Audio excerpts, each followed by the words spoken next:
Yeah. Yeah. Thank you for everyone attending today to the Lacey Parks Board. Were you wanting to sign up? Yep. Thanks. Thank you, everyone. It's 6 o'clock or 5:30 on March 4th. And so calling the Park Culture and Recreation Board meeting to order. And so first, let's go around the table and we'll introduce ourselves and then anyone online. So I'll start. I'm Aaron Wheeler, Board Chair. Hi, Jen Burbidge, Director of Parks, Culture and Recreation. I'm Jenny Wilson. I'm a parks planner. Justin Knox, I'm a utilities engineer. Byron Shoresman, I'm a recreation coordinator. Lori Davies, Vice Chair of the Parks Board. Bill Fosbury, a Parks Board member. Gary Larson, Parks Board member. Michelle Gibson, Parks Board. Okay, it looks like we're just being joined by Annette. Hi. Just in time for you to introduce yourself. Yeah. Right, Annette Raw, Commissioner. Awesome. Great. And so Bill said that he would do the land acknowledgement for us. Okay. We, the city of Lacey, are on the ancestral land of the tribal people of the Treaty of Medicine Creek, including the Squally Indian Tribe and Squaxin Island Tribe. We acknowledge and remember those tribal people not recognized today who were absorbed or relocated into other tribes for survival. We recognize the ancestors and their descendants who are still here. We recognize and respect the tribal people of the Treaty of Medicine Creek as the traditional stewards of this land since time immemorial, and their role today in taking care of these lands in perpetuity. We recognize and have the responsibility to call attention to the histories of depossession, forced removal, and abridged treaty rights that allowed our nation, state, and city to develop as they have today. We recommend that the community members read the Medicine Creek Treaty of 1854. Thanks so much, Bill. All right, so moving on to item 4, the approval of the agenda. So does anyone have any discussions or questions or amendments they want to make to the agenda that has been written? All right, hearing none, do I have a motion to approve such agenda? Do I have a second? Second. All in favor? Aye. All right, motion carries. And approval of the December 3rd, 2025 meeting minutes. Does anyone have any comments or questions about that, about the meeting minutes of December 3rd? Was so long ago. Sorry. It was, but if there are no concerns with it, do I hear a motion to approve the meeting minutes of December 3rd? Okay, second, all in favor? Aye. Aye. All right, motion carries. All right, that moves to our public comment portion to it, and looks like we will have enough time to be able to get everyone who signed up the sheet to be able to have their comments. So thank you so much for everyone being here. And just a reminder for everyone, the public comment, it's not a dialogue. The purpose of this agenda item is for you to inform us about your views. Comments made by members of the public are theirs alone and are not endorsed by the city. Each speaker will be allowed 3 minutes to speak. And when you come up, please provide your name, city of residence or connection to Lacey, and the subject matter of your comments. So we're going to go in the order that it was written on here. So first up, we have David Mercer. And then, yeah, just come on up to the podium, Dave. And 3 minutes. Yes. I am David Mercer. Okay. From that.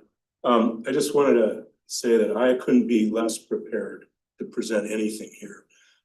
Partly because a lot of this came down all of a sudden, and a lot of us were completely unaware of what's going on. The group of people in the front here represent the stewards of Wanchers Park. We're residents there. We have a vested interest emotionally and financially.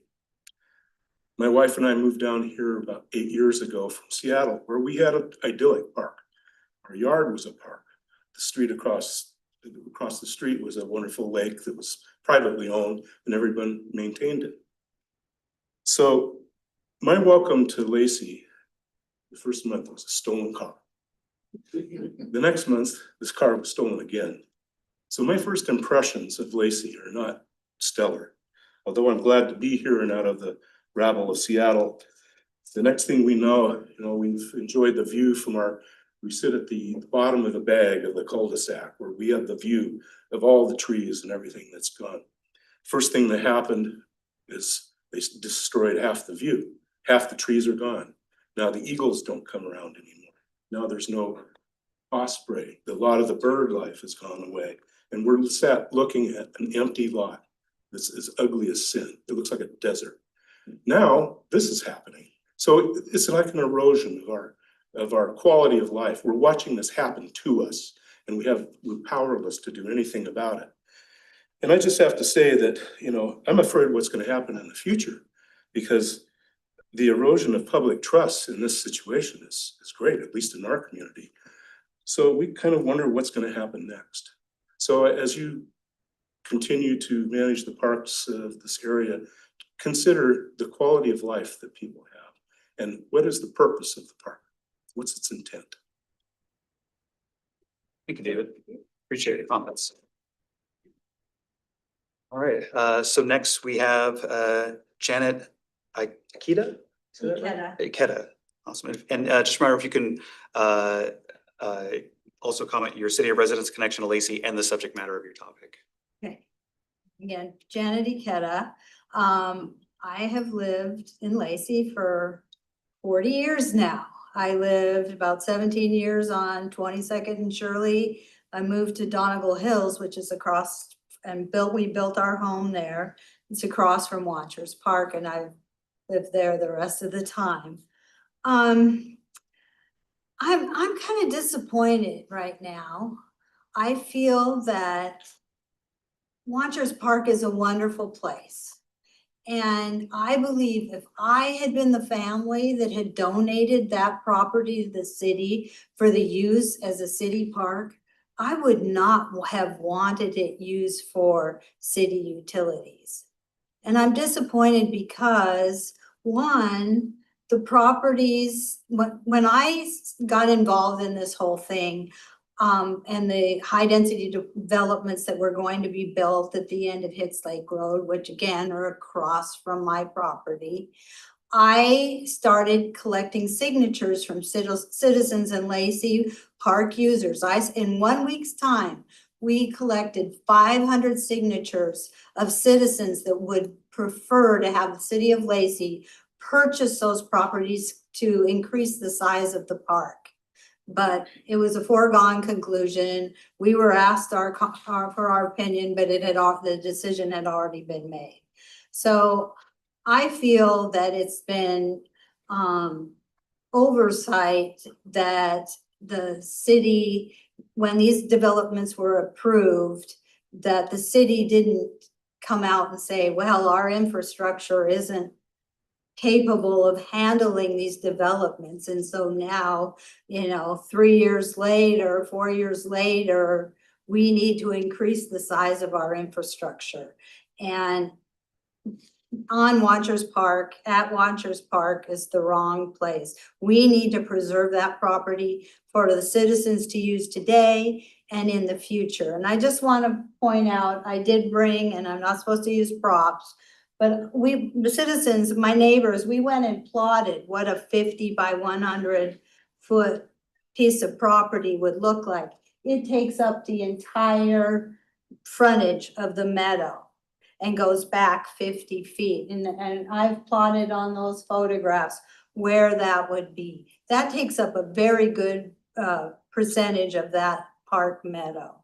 And that's wrong. And besides which, at least 3, if not 4 trees would need to be removed to put this utility there. And even if it was moved to the other location, it would be worse. It would be having to remove many more trees. And so I really feel Janet, it's, your 3 minutes are up. okay. Thank you so much, though. Responsibility for the citizens. We appreciate you. Thank you so much for the comment. Next, we have Mike Bloom. And then city of residence or connection to the park, and your topic and subject, please. Mike Bloom, I live in the Timbers Apartments, which is directly across from Lancers Park. And I've lived there for like about 10 years now. And while living there recently, I got married, and my wife's son, he's 13 now. He fishes over at that lake all the time. And my daughter, who just turned 16, she's about to turn 16 months. just took her first walks with me and her mom over in that park. And I plan to use that park for years to come with her because she loves being outside. So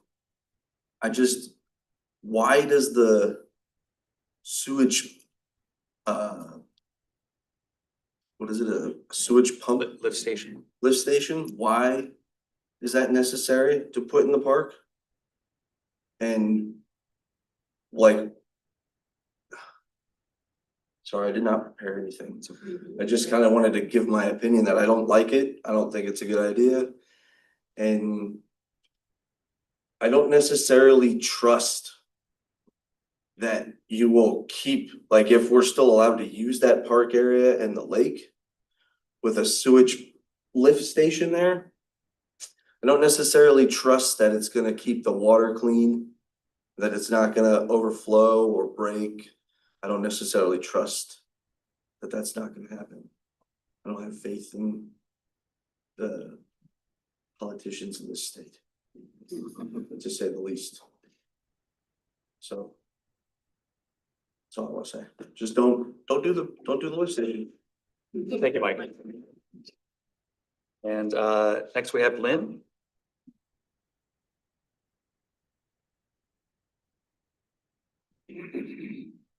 Good evening. Thank you to the Parks Board for letting us speak.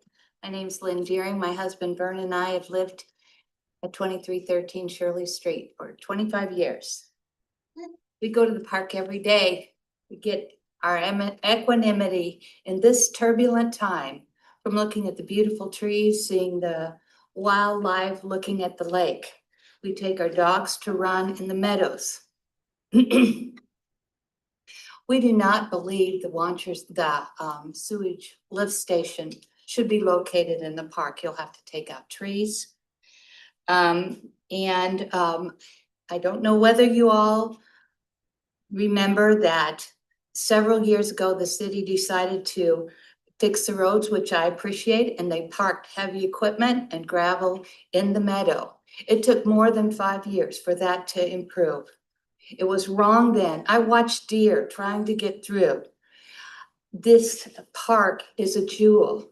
And for you all to take something that has been given to the city and give it to the utilities to add a sewage lift station is wrong. We know that hundreds of people use the park on a regular basis. As Janet said, more than 500 in 1 week. In the summer, it's 500 in 1 day. If you need to fix the park, we need a bathroom. We need the parking lot fixed. We need more trash cans because people put trash out and I pick it up. I pick up dog poop. I pick up people poop. And I really think if you guys are stewards, you will not put a sewage lift station in this beautiful jewel of a park. We are against it. Thank you very much. Thank you for your comment. And then is it Venn Day? Or B-E-N or B-E-R-N? Burn Day? You're not speaking? Okay. Oh, So next we have Scott Goddard.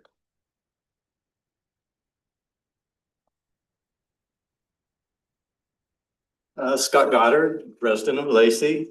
Hate to continue on the negative role here, but I just gotta say, you know, they put together this package here that's supporting and supposedly giving reasons for, and they can do all they want, but let's face it, this is absurd. You know, it totally flies in the direction of the prevailing wisdom of the country, of everybody, that you're gonna carve up parkland to put in a sewage treatment facility. The preposterousness of this does not, it may start with the idea that we're supposed to believe that Mrs. Wanchers deeded this land to the city in expectation that her family name would be attached to a sewage facility. But that's not the height of the preposterousness of this. It's just that it flies in the face of the idea of the sanctity of parkland and that public parkland should be inviolate. Especially in this case, Wanchers Park is 15 acres with lakefront access. And in a city like Lacey that's growing, it's only gonna become more populated and more dense. And the idea that, I realize right now the city does not have the money to fully develop the park, but that'll change. And there is the opportunity in the future that this will be a jewel in the city of Lacey. That to think of that in the middle of the city, you can have a park like this with access to the lake. And I just want to close my comments and forgive me for preaching to the choir, because I know all of you share the ideas of parks being a sacred island of refuge for the people. That not only do they provide a place of unity for people from all walks of life to recreate together today, but parks are also a bridge between generations. When mothers take their children to the park, they expect that their children will also be able to take their children to the park. And so I just feel like Wanchers Park is a bridge, not just to the people who live here in Lacey today. It's a bridge to our grandchildren and our grandchildren's grandchildren. And I know that you will not vote to burn that bridge. Thank you. Thank you, Scott. Jeffrey McKenzie? Correct, fall, Scott. I'm Jeff McKenzie. I live on Hicks Lake Road, right directly in front of the park. Yeah, I just want to say, any reduction in park area is going to have a negative impact on the users of the park. And this land was donated by Letty Wanchers, as everybody knows, as a park. And she surely didn't intend that new or updated infrastructure take away park area. You people with the Parks Board has the authority to demand that the city identify other alternatives to taking parkland for infrastructure use. And I hope that you recommend to the city, as that's my understanding of what this is really all about. The Parks Board makes recommendations to the city that other alternatives be considered, because there are other undeveloped locations available that would have little or no impact on the park aesthetics within, actually other locations that are actually on the road in the park, but not in the area that's being considered. The other point I wanted to make is that while we all want the city staff to be safe while they're maintaining the lift station, and we need good wastewater infrastructure, obviously. And we need to make sure that sewage gets to the treatment facility. But the rush by the city to push this project through without input from the public is wrong. We had to pull a public information request just for us to even know what exactly was going on. We didn't, there was no outreach from the city. I'm not saying anything about the Parks Board. I'm saying the city council didn't, they didn't have any outreach to us at all. And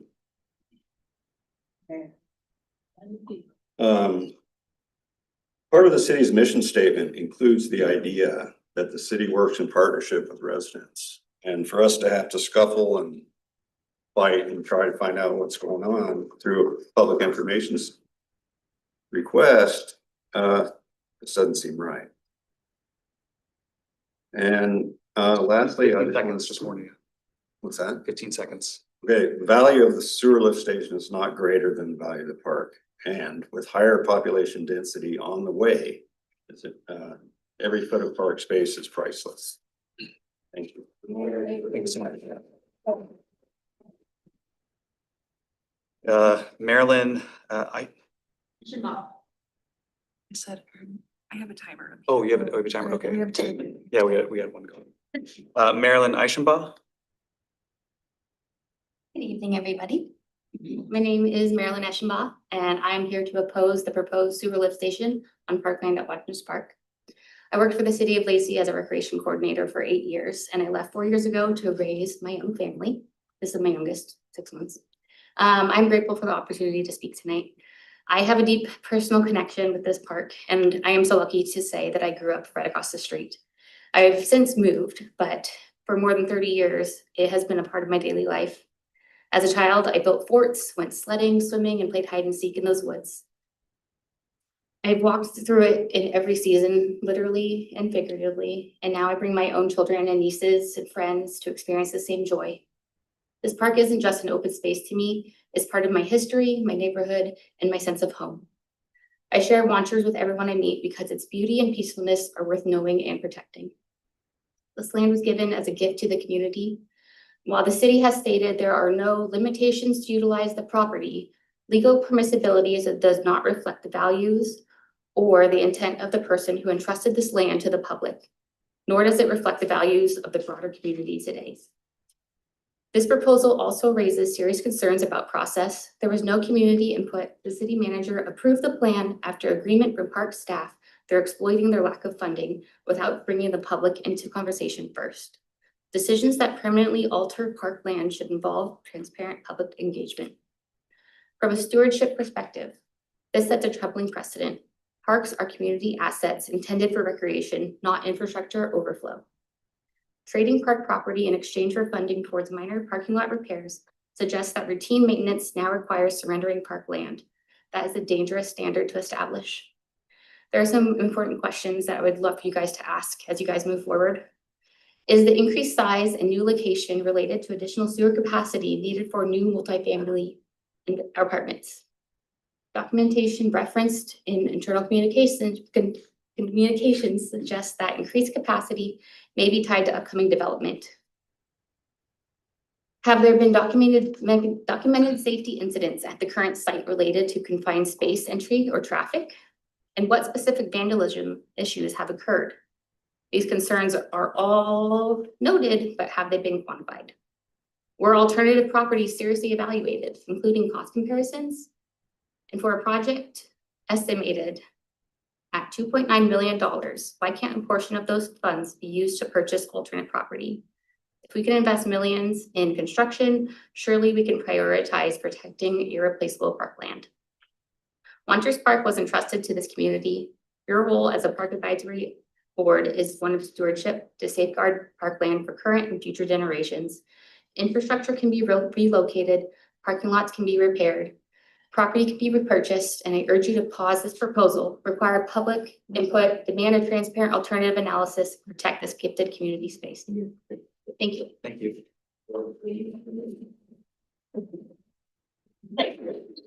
And last we have Liz Mercer. Thank you. My name is Liz Mercer. I also live in Donegal Hills, my husband.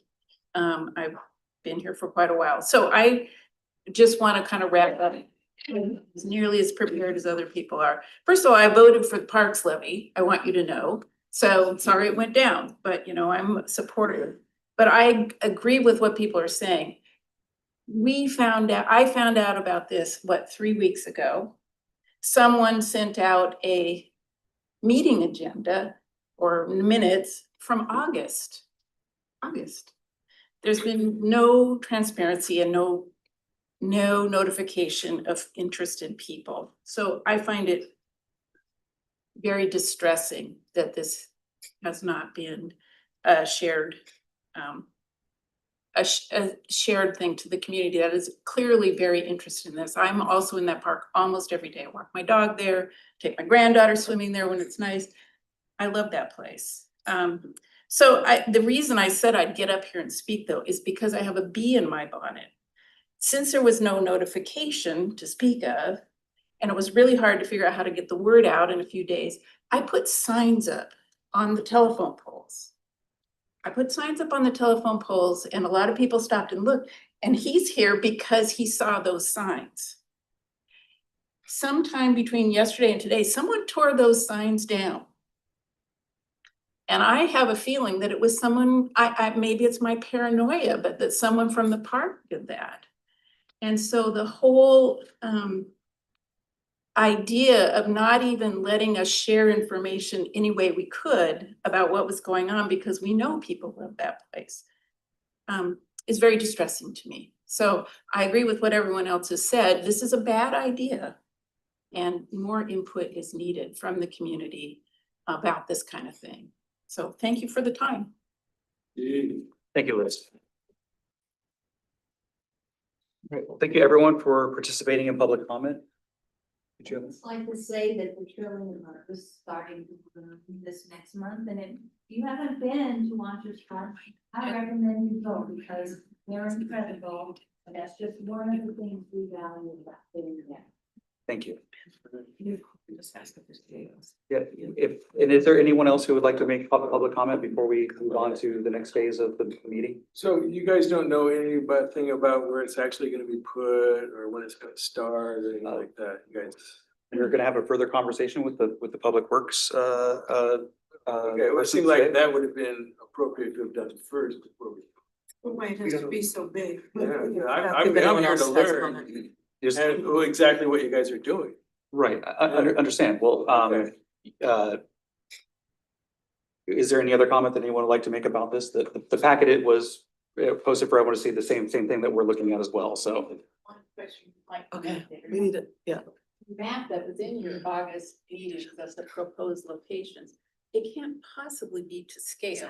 And we'll be discussing all that, so if everyone just, if you want to stay and like listen to discussion, but we need to move on to the next section, so we appreciate everyone for participating, and please stay around and you can be part of the discovery conversation that we're about to have as well. Thank you.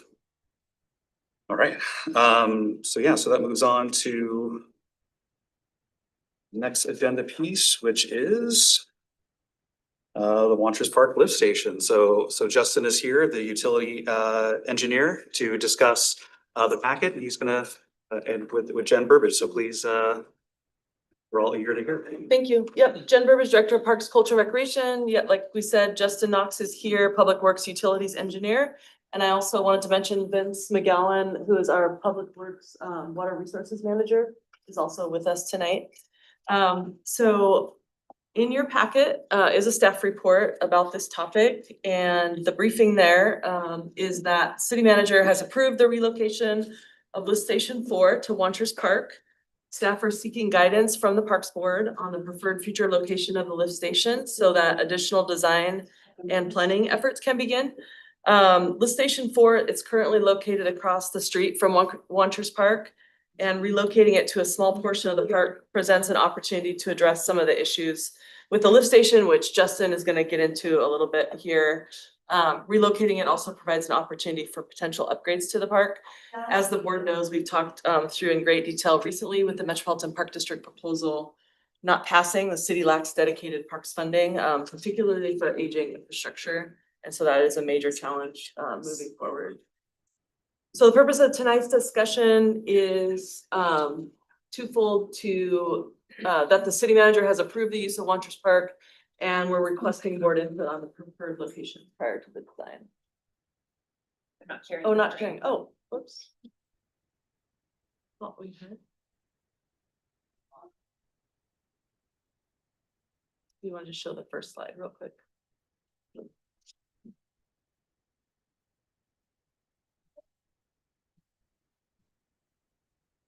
I'm gonna turn it over to Justin here for some background information.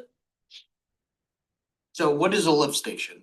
A lift station takes the sewer that is generated and it flows from a gravity pipe down to a low spot, and then it is pumped up to a higher location to continue on. So currently Lift Station 4 is located on 25th Avenue on the north side of 25th. And it collects the sewer basin of Shady Lane and Hicks Lake Road, along with Donegal and all that. One thing I should start by saying is this project is completely separate from the Hicks Lake Apartments. So the one thing that Marilyn ended up mentioning was that it looked like we were taking it into account, or it was undersized. When we end up doing a lift station, we look at all the drainage basin area of anything that is undeveloped. And then what we end up, there's based upon community development, there is an associated zoning code with that. So then what we end up doing is you take the acreage of the undeveloped, what is the use of that site, and then you can project out what is future growth. And so that is what she's alluding to. It has nothing to do with Hicks Lake. It's, you may not believe that, sir, but that's the truth. Sorry. So we have a couple of original lift stations that were built in 1973 to 1980 that have not been replaced. This is one of them. We are currently in construction for a couple others.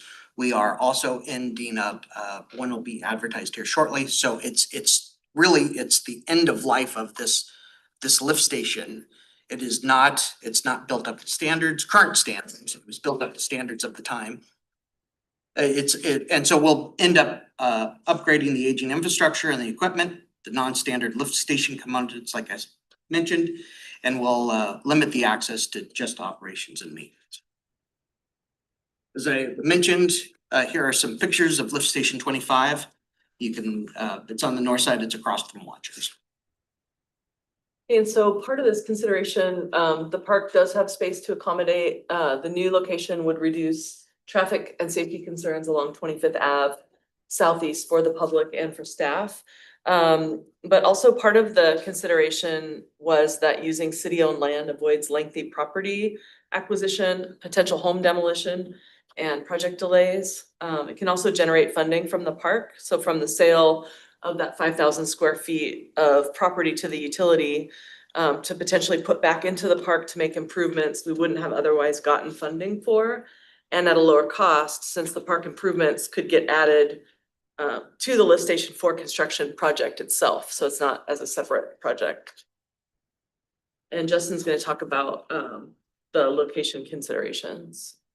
So with this meeting tonight, we're asking for direction on which site you'd prefer. So the north site is the meadow space, so to speak. It would limit the number of trees that we would end up removing. And then the west location would be more tree removal. And but we could potentially do a connection from 25th. You can see 25th and Lilac. We could extend that down to the parking lot. So we could create a secondary entrance into Watchers Park. Can I ask a question? Sure. So, where are these two locations in comparison to the existing lift station? Where's the existing lift station on your picture? Okay. And with consideration, I mean, do the lift stations have to be in a certain closeness to the existing station? So the closer proximity to this new lift station would be, the less cost it would be too. So if we ended up pushing it further down Hicks Lake Road, you'd end up having to extend further utilities to relocate to. Okay. It's like Commissioner Dykstra has a question. Oh, sorry, Commissioner Dykstra, you have a question? Oh, yeah. Can you hear me okay? Yes. I didn't see where the current location was. Is Sorry. it on like the top left side of the? So if Then you can show it you, yeah, Oh, can they see it? Okay. Okay, yeah. I can see the the cursor on 25th Avenue there. the sidewalk where it wavers is where the lift station is. Okay. Thank you. And the staff, did you want to mention the staff visitation rate? Sure, it's a few times a month where they're making sure that the pumps are operating, that the generator is operating, that all this stuff is. And kind of a, you know, sorry, I got a lot of questions, about the current pump station. Is, you know, looks like looking at the photos of what, you know, the proposed one is, it, you know, is a much smaller, you know, Approximately about a 20 by 45 site, not so about conforming. more than half the size. And you said but does it, if to improve that, would that not meet any standard? Like, is that not possible to make improvements to the existing pump station? It's, so the 1974 model is, they call it a wet well, dry well. So you actually have two pits, and what ends up happening is you need a confined space, so you end up having a group of three maintenance workers. They end up doing a tripod, you end up having the sniffer, we do it.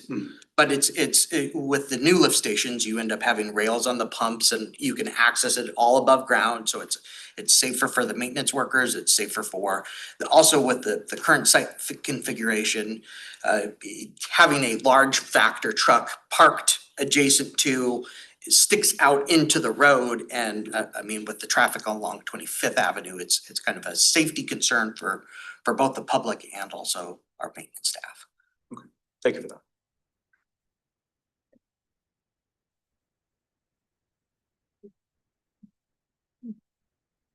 So just to be clear, this has already been approved, as you said, by the city manager. So our role here is just to help decide where this location could be. Is that correct? Okay. So if we were to, where would it go? I guess for clarification, where would the next role be if we, you know, depending on our decision, if we wanted an alternative location, you know, more, you know, information about an alternative location, or decline to approve either location, what would be the next step? Yeah, so let's, so we'll get to that. Okay, And the okay. staff report does outline it, so I'll circle back to that. Okay, okay. But we'll get through these and then we'll circle back. Yeah, so then park improvement opportunity, so there is a possibility to fund future improvements. This is a picture of the parking lot, which is in the poorest condition of any of our parks. And so that's an opportunity to be able to fix that. And then also Public Works staff would coordinate with our department, Lacey Parks, on the layout and design. It would be very much a partnership there. Layout and design of the lift station, or is it the parking lot too? Sorry. It's working now, like in high speed. So basically for layout and design of park improvements, of whatever the park improvements would end up being, which we don't know. This is an opportunity for the parking lot, but there's other possibilities as well. It's too early to say for sure. And Genevieve Mo, looks like. Yes, It's like Commissioner yes, Dykstra has another sure. question. Sure.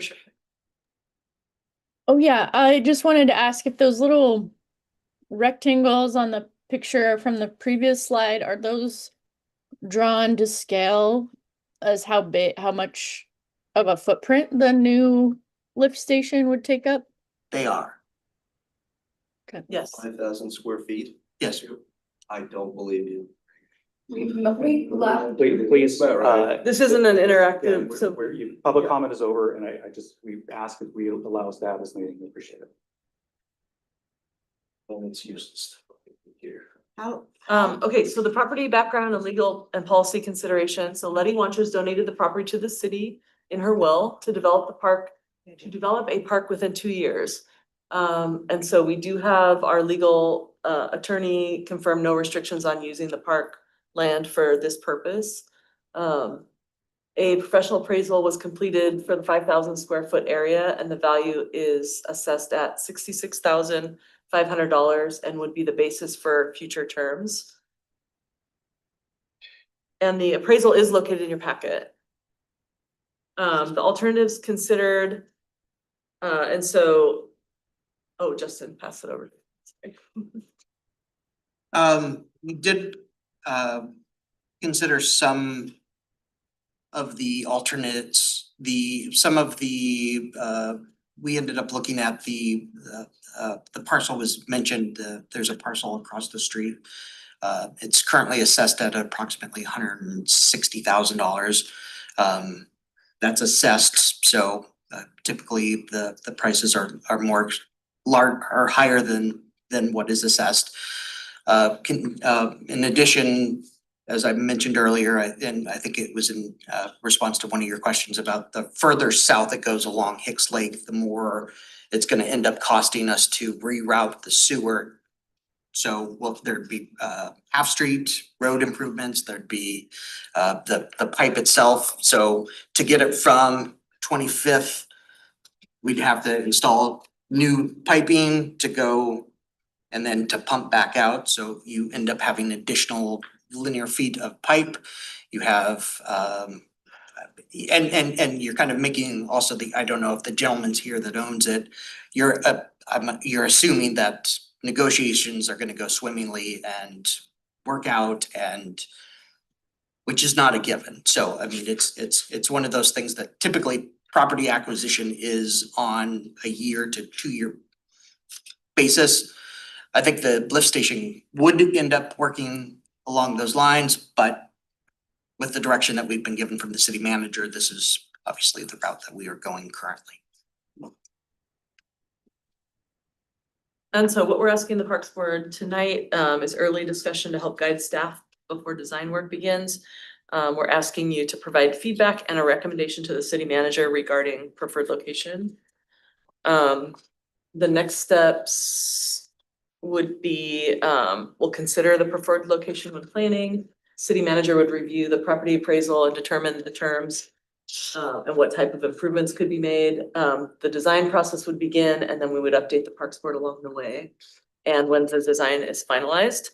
But I will circle back to the question of what the Parks Board can do. So in the staff report, I mean, the recommendation is to motion to approve a recommendation to the city manager on the location. There's also alternatives listed, so no change, and then some other option not contemplated. So it's up to the board to decide what you all would like to recommend. These are some pictures. Justin, did you want to speak to these? So these are 3 different lift stations that are have been recently built. This is on the corner of 7th Avenue and Carpenter, right across from the park across the way. We did this as part of our Carpenter Road improvement project where we ended up widening.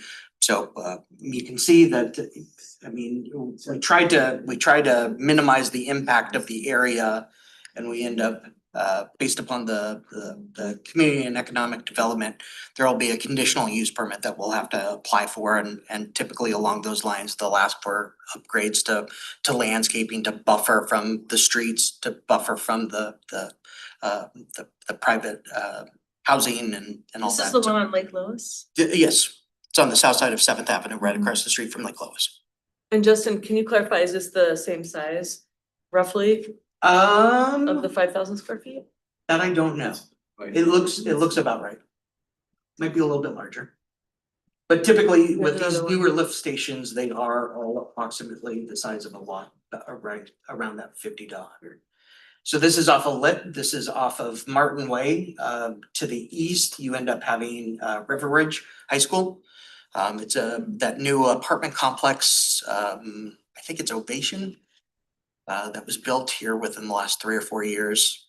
Like I said, it's east of Marvin, south of Martin Way, adjacent to River Ridge.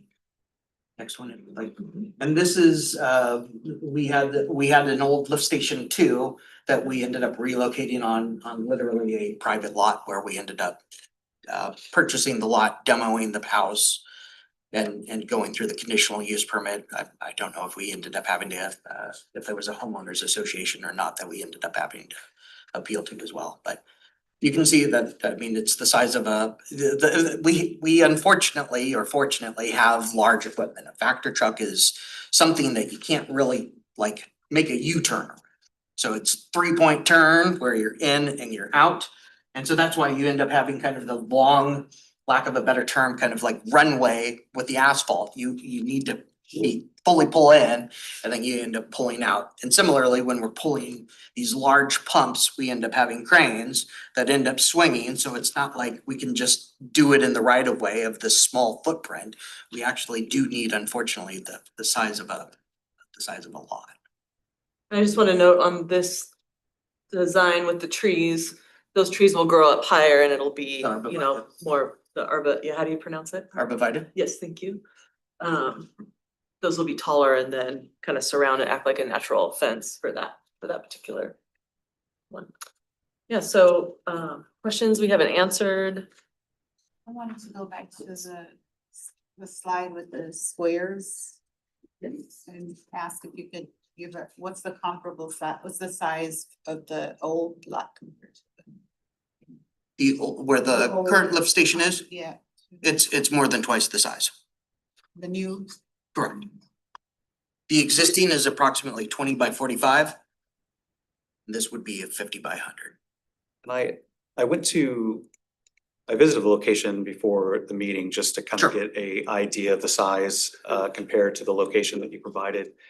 And you know, in some of the diagrams, to me, especially on the Hicks Road, Hicks Lake Road side, you know, kind of it doesn't seem to be to scale of like where the road is, the easement, and then where the park begins. Like this photo looks like that would go pretty much straight, you know, kind of where the road ends. But if you were to look at the park itself, how much would be like what is the distance that it has to be from the road to, you know, till it actually hits the tree line? It looks like there's a good like 20 feet from like road to tree line before it gets there. So People have the impression that the road is where property ends. right, so it's like the easement of the road, right? So the right of way out there, I believe is on the order of 50 or 60 feet.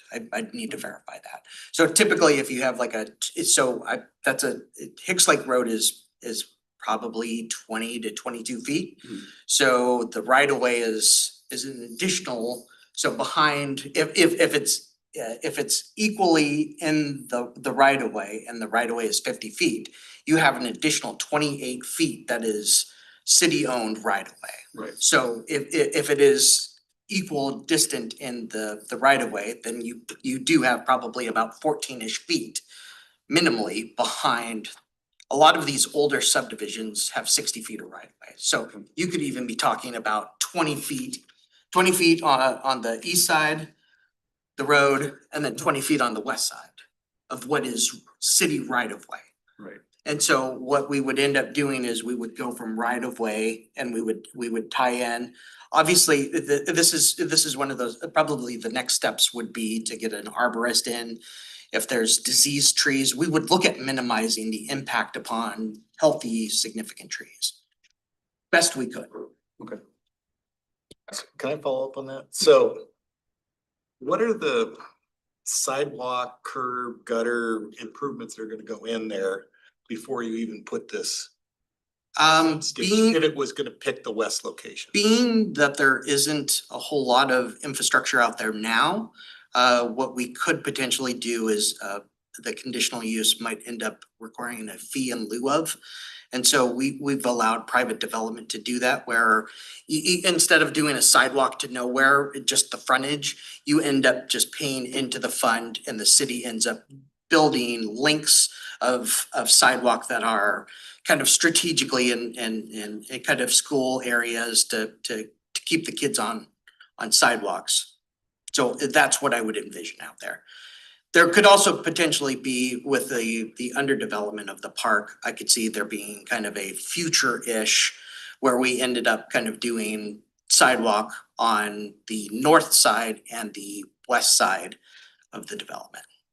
So so the city is applying for a conditional use permit that is issued by the city. Correct. Is that correct? Yeah, we have the same requirements as we do for private developers that we have for the city. So the city would pay impact fees just as if a private developer would into the city's coffers for this. We end up having a private third-party hearings examiner that is not is completely separate from. And so they end up ruling just similarly like they would for the Hicks Lake Apartments.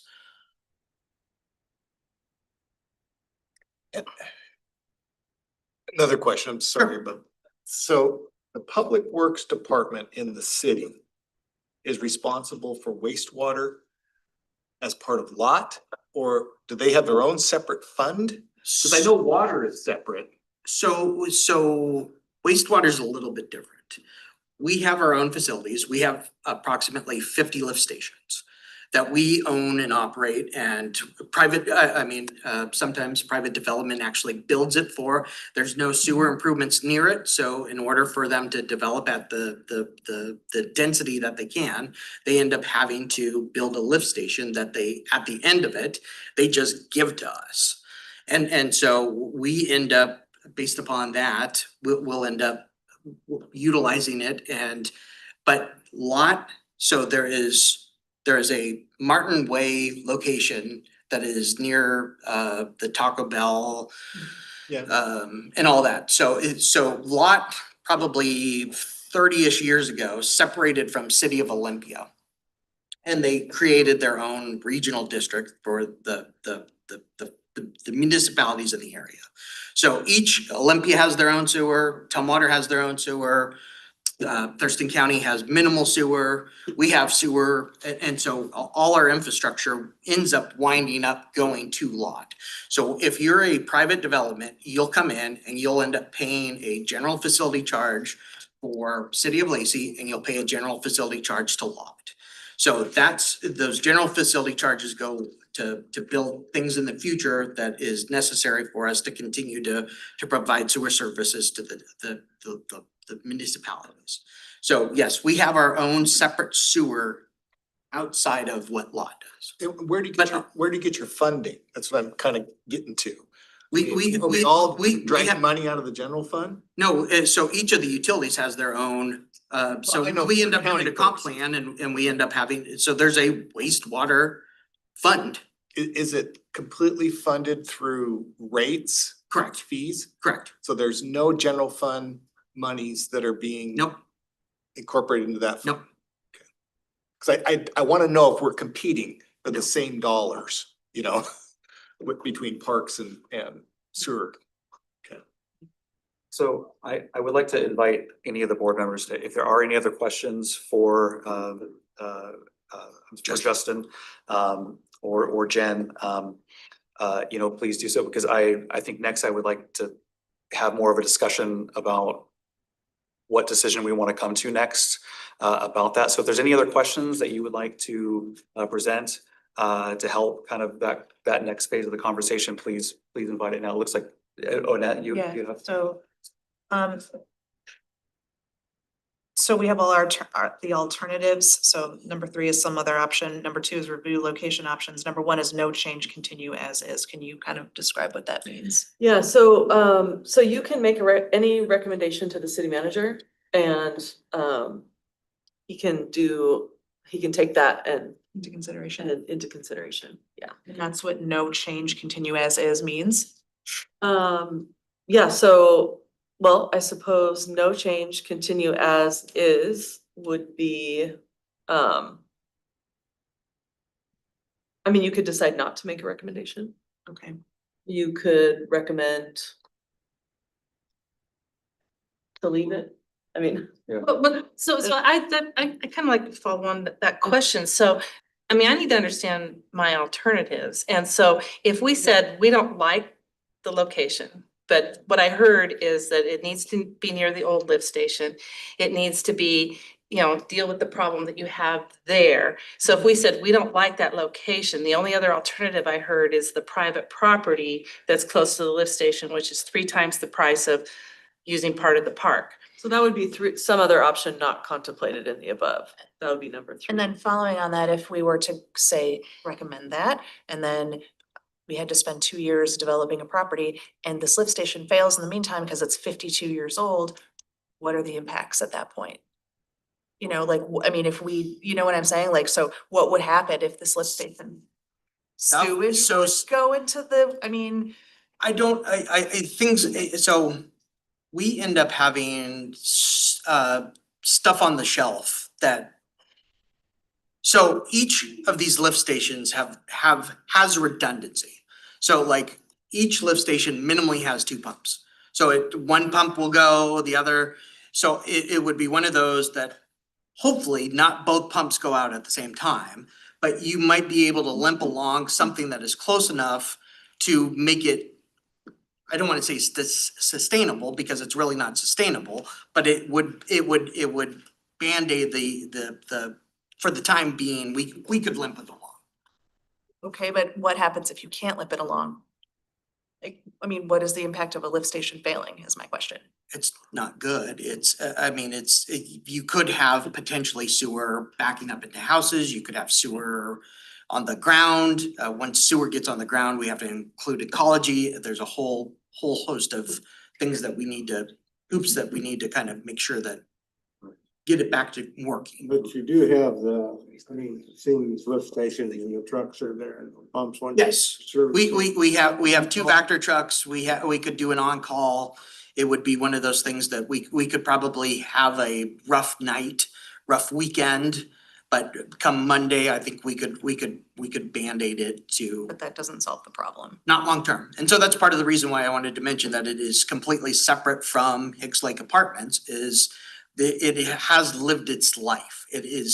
Stuff is designed from an engineering standpoint it depends upon the system. The parts have been rebuilt, it's from a safety standpoint, we are looking at relocating it. One of the options is the park. Commissioner Dykstra, you had a question? Yes, other commissioners have asked some of my questions. Couple I have left is, one is, I know the current lift station is old and you've already had to replace parts. Is it showing signs of impending doom, if you will, or does it still have, with regular maintenance, I mean, does it still have 2 or 3 years life left in it? Like, are we? Some of that is hard to speculate. Like I think part of the conversation that we've had is I think we could probably maintain it for another 2 or 3 years. Ideally, we would end up having a solution prior to that. And I mean, so some of the consultant process is, we haven't hired a consultant because we're still in the process of making the decision. So once we get a consultant on board, there is going to be time for them to design it, time for construction. So I mean, if you approved it tonight, it would be one of those things that we would hire somebody and then the construction wouldn't even start this year. The construction would start probably Q1 or Q2 of next year. And then it's another probably year. So this lift station will not be online, operational, and probably until the end of 2027, I would guess at the earliest. What's the noise level of a lift station? I mean, if someone were at the park or the homes nearby, are they going to be hearing pumps and whirring? So with the existing lift station, it's minimal. So what we end up doing is typically it's the generator that is the loudest. And so we specify a certain decibel level on the generator. And then sometimes what they'll end up also doing is they'll end up installing noise dampening to keep the decibels down. What's the lowest decibel setting? Like, what's that equivalent to? Like, just a car driving down the road, or? I unfortunately, I do not know what the decibel maximum is, but it is a standard that we use for all our lift stations. Yeah, okay. Were there any other questions for Justin? Yeah, what is the potential to get some private property? I mean, to acquire, demo, or buy a lot, is there anything that you investigated? Anything? that I have not reached out, and I don't believe anybody from the city has reached out to any of the property owners. So I mean, yeah, I guess to follow, there was a talk of private property that was close to it, but that piece of property that was not that's not for sale, that's not a lot that is available. It's not time. at this point in time, Okay. and like I Just get a said, we clarification. What's the question? we have engaged the interest of Okay. if they're interested in selling or not. Okay. Okay, well, you guys mind if we move to like a discussion phase about this process now? Would anyone like to, I mean, I have some comments, if you guys don't mind if I start with that process? If I get back to, you said there hasn't been a decision made, but the second bullet on the introduction of purposes, the city manager has approved the use of Wandermer Park. To me, as an advisory board, that feels like a decision's already been made. I guess I. So I you know, guess, There, you know, for whatever on the record, you know, the way that this process has gone, I guess is not how I would have liked it to go for our making a decision. You know, this is my 9th year on the Parks Board, and I don't think I've ever been faced with a decision like this before, where it impacts, you know, where there's a public works and a park location that's being, you know, in unison, and you know, and reading the public comments and hearing comments today, you know, I feel the impact of what our decision is today. I did visit the location today just to walk the grounds to see what that impact would be, and you know, and I have different opinions of each location. You know, the north side is, you know, kind of the farthest away from where you know, traffic would be, you know, from the water, from the entrance access. However, it is removing a large portion of one of the only open spaces that, you know, has, you know, since it is an undeveloped park, you know, would be potential picnic area or other open spaces like that.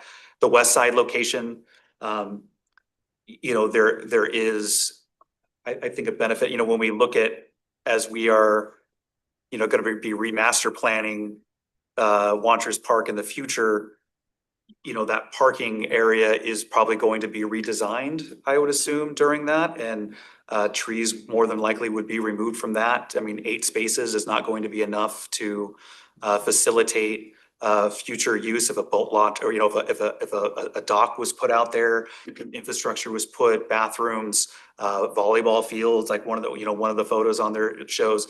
So a major redesign of the parking lot would have to be considered at that point. And looking at the west side does offer an opportunity to begin that infrastructure to create that. However, you know, with thinking of what our role as being park board members, and one of the reasons why I joined, you know, and you know, the comment made tonight and in, you know, the public statement of, you know, this wasn't envisioned, you know, when this was donated as a park location, having a lift station was, you know, probably not in the interest of Mrs. Wanchers. And I don't know that we can determine what someone who is no longer with us That- actually determined. a very valid wanted. point, So a very valid kind of point. specious to kind of speculate on that. Good point. I appreciate that correction. But I guess it you know, it speaks to the, I don't know, I see impact of both locations. You know, that it with having just the park impacted without an alternative location site, you know, provided for us, you know, is something that you know, it doesn't sit right with me, I guess.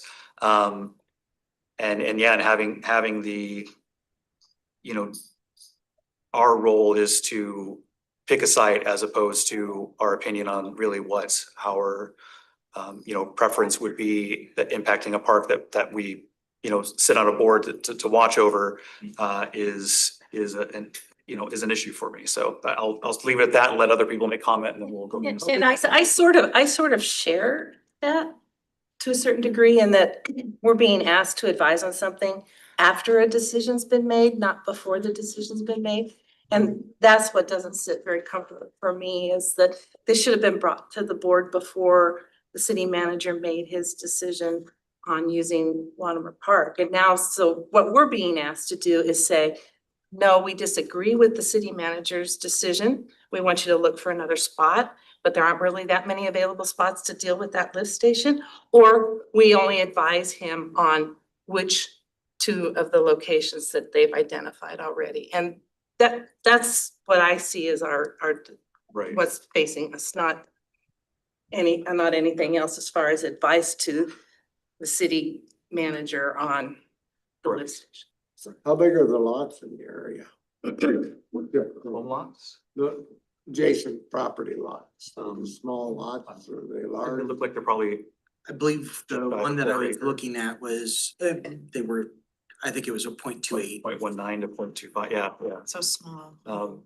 5,000 square foot lot is approximately 0.1 of an acre. Right, So right. it would be potentially 3 times 5 years, so I would envision that it's probably 10 to 15,000 square foot lot. Commissioner Dykstra? Yeah, so if I were thinking about this from strictly like a fiscal point of view, it sounds great. Like utilities saves money by using city property, and then our park can get money from utilities to make improvements that are needed, whatever they may be, and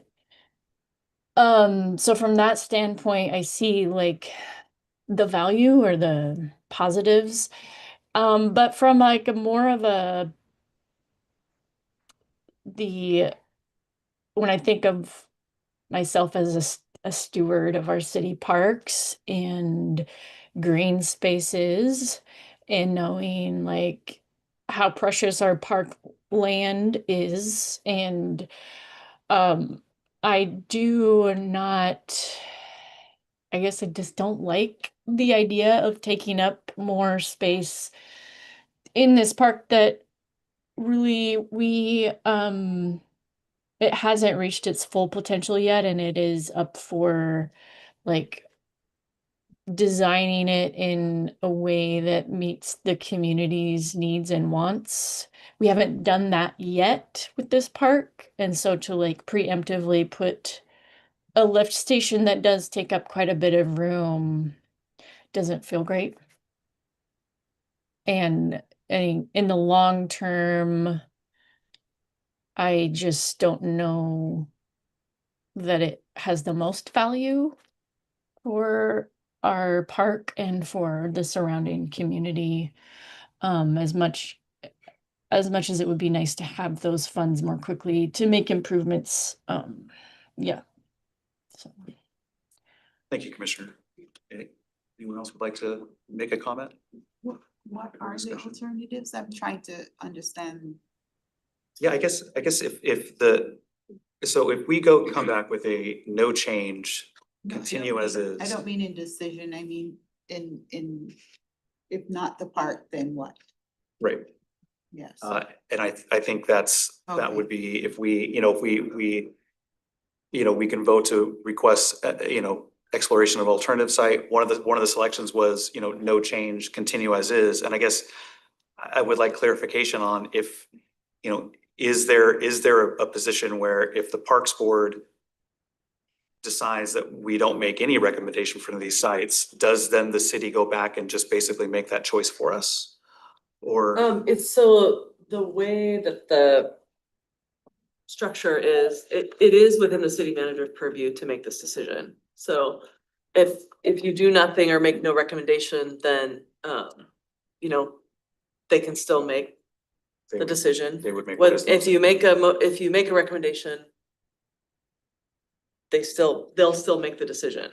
Right. It's just whatever the Parks Board would like to. Okay. To do. You can actually make any motion that you want, Okay. really. Okay, so I think that helps kind of clarify things that like this is a recommendation, this isn't us, we are we're voicing our opinion on it, it sounds like. It's not this is an imminent decision. So I guess as we're looking at these two decisions, we are weighing what we think is the most, since our opinions are, we want the most minimal impact to the park, what we feel that most minimal impact would be. So, I guess if we,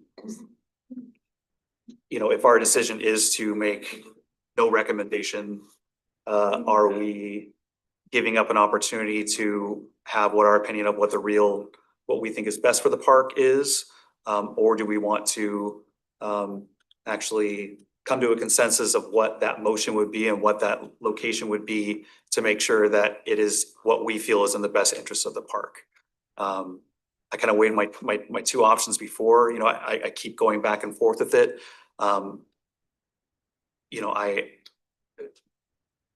Looking at the north side of it, it removes the least amount of trees.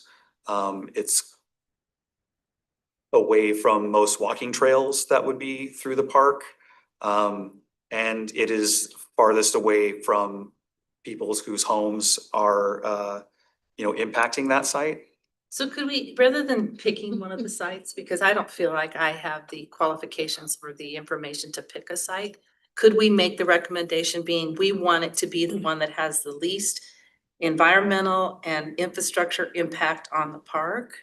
And make the city go back and say, do an analysis of which one that is and make that determination?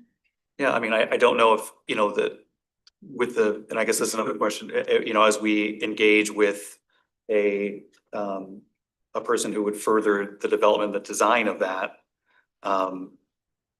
is it feasible that we get a design of both locations so we can make a better determination on what would be the least amount of impact to the park? I mean, I just think the diagrams of the two sites, I don't think gives a real, determination on what that was. Is that feasible, do you think? Can I ask a question? Sure.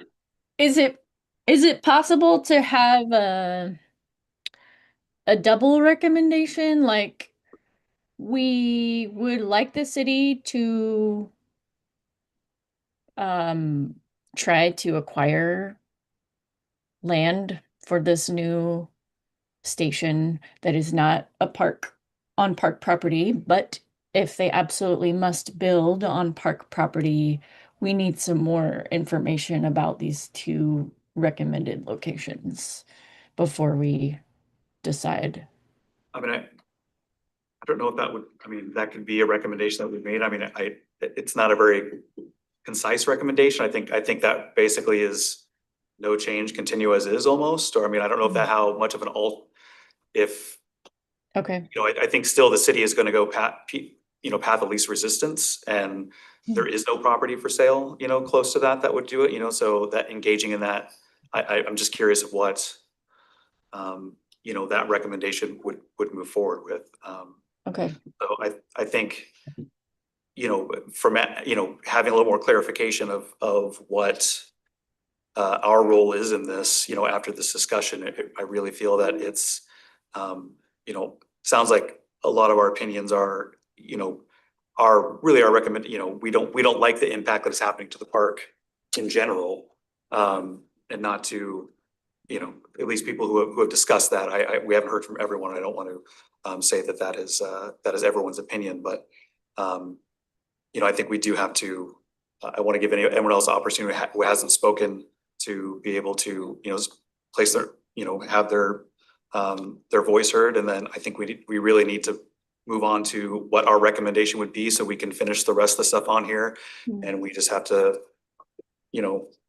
live by what the morals that we were wanting to put forth in that recommendation and then let the city, move forward with it. Question. Yes, Gary.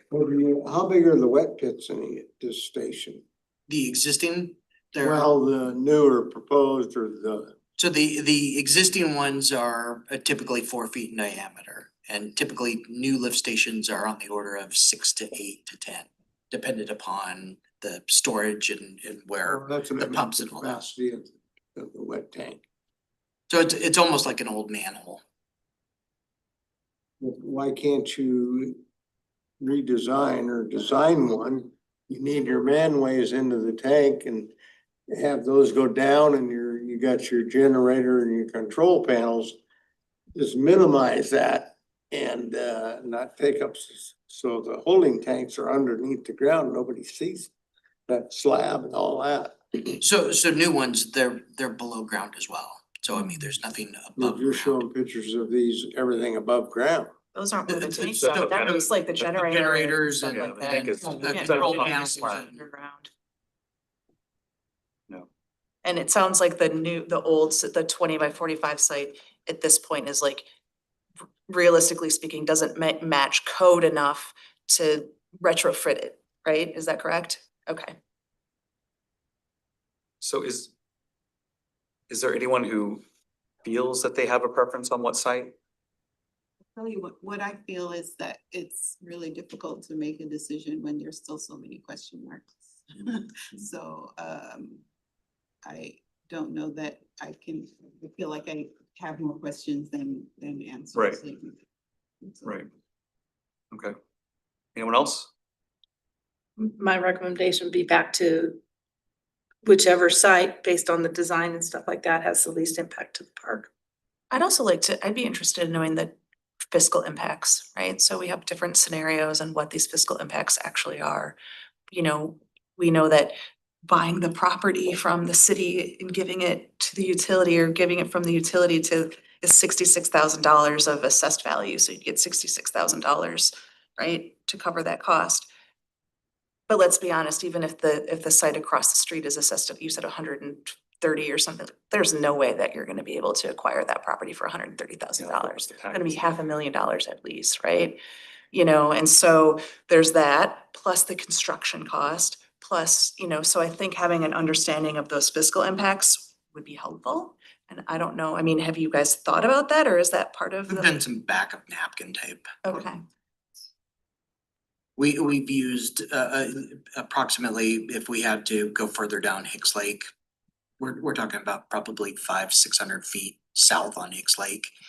And we would, like I said, backup napkin at approximately 500 a foot. You're kind of. It's like $2.5 million, yeah. Additional. Correct. Over the cost of what it would be, so $2.5 million extra on top of the But cost. the west side, I mean, obviously, we would be going down a little bit of Hicks Lake, so But I not mean, that much. you're probably 200 feet versus 500 feet, so a difference of 300 feet-ish.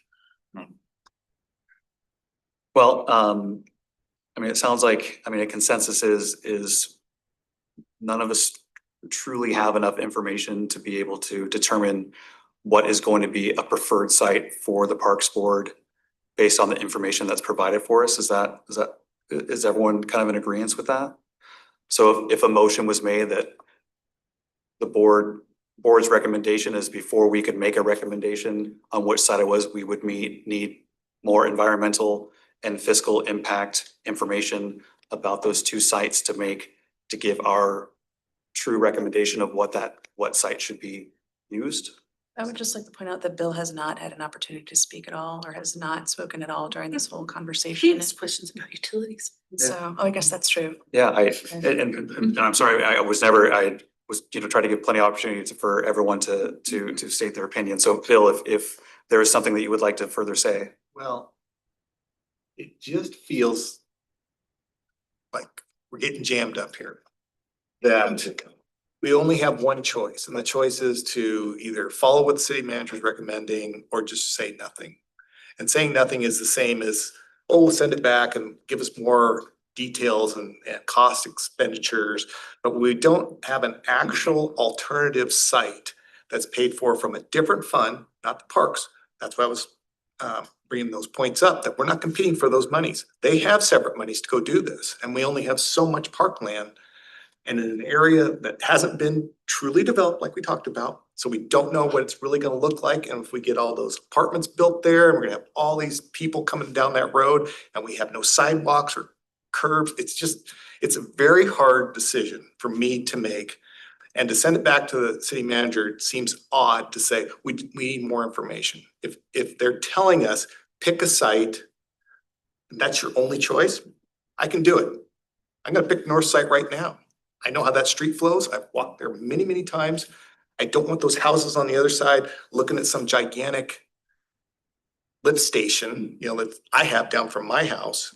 But that would just be me. If I have to choose, I pick North. I don't even need any more information. Okay. I thank you so much for that. But you're saying like if you were forced to, but you feel like we don't have a choice regardless. Yes. Right, so the choice that we have before us is really not a choice. It's what it feels like. And I'm not putting it on the city manager because they have fiscal responsibilities for The the entire reality is city. that's a very fiscally responsible decision, It is. right? Like, it makes sense, the property's there, we're not having to acquire property, this piece of equipment is at its fail. I mean, I don't know if any of you have ever had a septic system, but to even think of a 50-year-old septic system is pretty scary, right? 52-year-old, it's like, yeah, so. We live down the street from one of those lift stations, so I know what happens when they stop. Okay, so. And I do appreciate everyone here. I mean, this is the hardest decision, I think, as a board that we have had to consider. And I appreciate, Jen and Jenny for entertaining us for being able to have this, further discussion about it. Does Public Works have to go through an environmental impact statement to proceed forward? You haven't hired consultants or anything, correct? We have not hired a consultant for anything yet. But you would have to. Oh, yeah. Yeah. So. And I just want to Well, remind. also part of the design, you'll have electrical, you have all sorts of stuff that I don't have time that they can have a staff of. So theoretically, you don't even know if either of these are feasible in that way, 100% yet, because you haven't had that consultant come in and do that feasibility. Is that true? I tell the consultant where I want it, they'll do it. Okay. It's not like it's Okay. something, this is not a sensitive site, this is not near a wetland, this is not. Yeah, something I just want to say is that the city manager is not trying to force a decision. It's within his purview to make the decision, and this is an advisory board, so. Right. Whatever recommendation you have. Okay. Or you can choose to, don't change. Right. I would just add though that it would have been nice that the city manager asked for our advice before he approved Mortimer Park as his advisory board on the parks. Sure. So if, we should make a recommendation since we want that. So I guess Bill said north, I agree where you're saying where's the most minimal impact to the houses around. Do we really have a consensus of what side we would want? Or do we want to make the recommendation that we have no recommendation? I want to follow what we all want through this. And at the same time, if we make a recommendation, not everyone has to, agree to that recommendation at the same time, but we do have to move on. So, Why couldn't we have had the city manager here? It's closer, so maybe, that's just, I guess, not how the chain of command works, like I said, we are an advisory board, that's a good point. So my recommendation would be that he proceeds with the analysis that he needs to do of the two sites. Because we can't pick a site for him. It's got to go through the whole environmental process, the whole permitting process and all of those kind of things. So my recommendation would be that the city proceeds with doing their analysis of the two sites. Because I understand you have to do an analysis of both sites, right? I do not. Oh. Yeah. I didn't No, understand they that. like can just pick. He just said, whatever site they decide they want to do is the one that they get to do, because there's nothing like, they don't have to go through SEPA or any of that kind of stuff, right? You guys could make a recommendation, but what we would probably end up doing we would be pulling it out of the 66,500 that. But both sites are in the park, right? And the 66,000 is in the park. You haven't picked one site over the other. I've not. Yes, that's what I'm saying. And so proceed with your analysis. So typically when we do a lift station, we only do one analysis. But yeah. So if we're doing a second analysis, then we get into, does sewer end up paying for it? Does parks end up paying for it?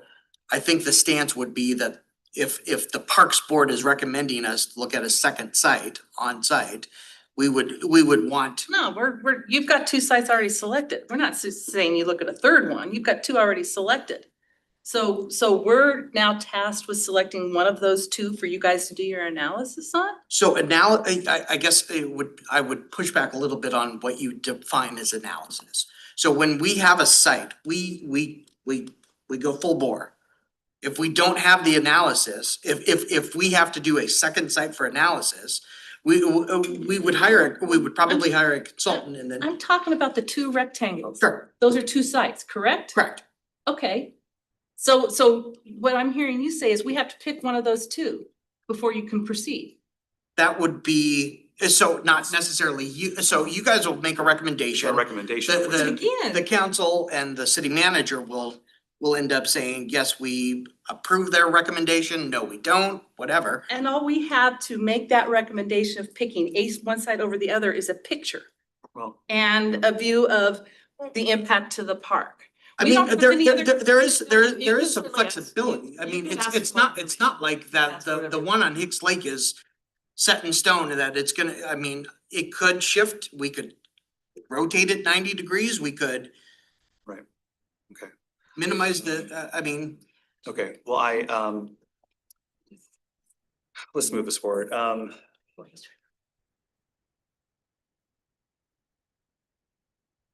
gonna make a motion that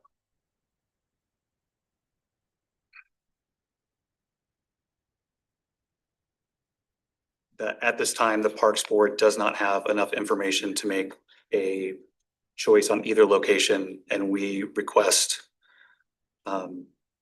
additional environmental and fiscal impact information if this advisory board was going to make a decision on the 2. I second. All in favor? Aye. Aye. Any opposed? Commissioner Dykstra? You're muted. Yes, would it be appropriate or to add, like, maybe this is a little bit cheeky, but just out of respect for the communities and the park users who will be impacted before we make this decision, we'd like to X, Y, or Z, or do we? I don't know. I don't think that's, I don't know. I don't know how that motion would really be phrased. I mean, I think everyone here kind of has a, you know, a dissenting view in having this impact any of our parks and having that overlap. And I think that's probably noted in this and so you know, based on our conversation, you know, and how we've all, you know, viewed this both sites. I mean, I think that's the, you know, probably the best motion that we don't have enough information to really make a recommendation. And you know, we would want, if you want a recommendation from the Parks Board, we need to have more information about what the economic, you know, what the fiscal and environmental impact was going to be to those sites. Yeah. Okay, I'm good with that. Are you comfortable with that? Yes. Okay, thank you, Commissioner. Okay, is that clarified? Okay. You got Hillary Dykstra's vote. Oh, and Commissioner Dykstra, how did you vote on that? Did you vote yay or nay? Oh, yay. Not yay, but yay. Thank you. I wanted to clarify because her hand was raised. Right, right. Vote. Oh, I see. Perfect. Yeah, that's confusing Thank on you. Zoom. Mm-hmm. Thank you. Okay. So yeah, thank you so much, Justin. We didn't, you know, hopefully we, you know, we did not, create any uncomfortable situation for you in this scenario. So thank you. Thank you. All right, can we request about a 5-minute recess? Oh, yeah. Okay, so let's take a 5-minute break. You guys wanna look at that before I take it? Sure. You want me to leave it? Oh, we will return at 7:05. Thank you. Thank you. So was there an option just to say you don't think we should have one in the park? Yeah, we could have said stick with the lift station as is, but that's not really a parks advice. So, Oh, yeah. yeah, we can't, sorry, we have a very strict I know, but he. But we're not supposed to do that. Got it. Thank you. Yeah, I can see. He asked a clarifying question. Yeah, it's not the official recess of the meeting, and so we can't discuss it. I'm sorry about that. It's just the. It's why the hell do we even come to these things? Jeez. God, you guys just screw us every single time we come here. With your, God, and not only that, please have the work part first so that we can react to that rather than make us do our speeches first when we don't even know what we're talking about yet.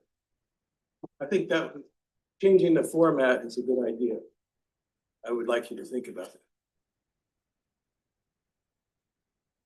I mean, I came here for information, not to talk. And then, you know, my guys, let's go.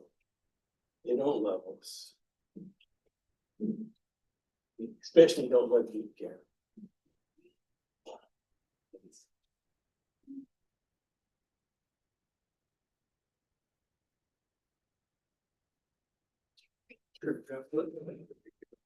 What's that? I don't think we should have been got put in this predicament.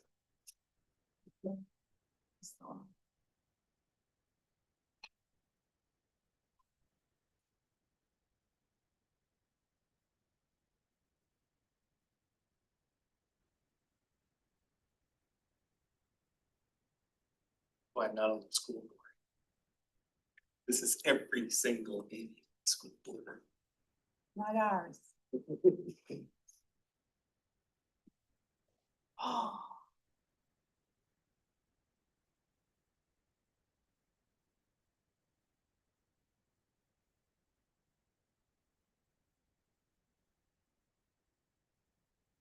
Good job going. It's doing pretty good. Yeah. Yeah. Or just advise that we're not, just saying, Yeah, not that you can't talk, but. sure. It's going pretty well, actually. We're exploring the idea of bringing Lewis County into the economic development district, so, which will be really exciting if we can do that, because it overlaps a lot of like the mountain system, the library system, some other kinds of systems that we have. But bringing them in is probably gonna take the better part of a year, just because of the federal designation process. We have to go through and do a new regional strategic plan. Right, so we have to go back to all the counties and do all the work again, which is fine, because, you know, our plan could use, I mean, some updates. So, but yeah, I'm excited about that. Does the port get involved? Cause there are two ports down there. Yeah, they're having some challenges down there. They do and they can, you know, port districts are economic development organizations in the way that like. And so we do have a lot of connection with the ports that are in counties. So particularly Port of Olympia, Port of Grace Harbor, some of the Port of Shelton. Do we pause the video? And some of all the smaller ports as well. But we haven't engaged with the two ports down yet, so. No. It'll be interesting when we do. Okay, so, But we have to get through the. Byron, I was gonna give first, so.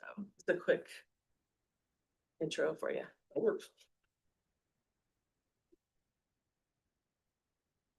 Move much quicker than that last section.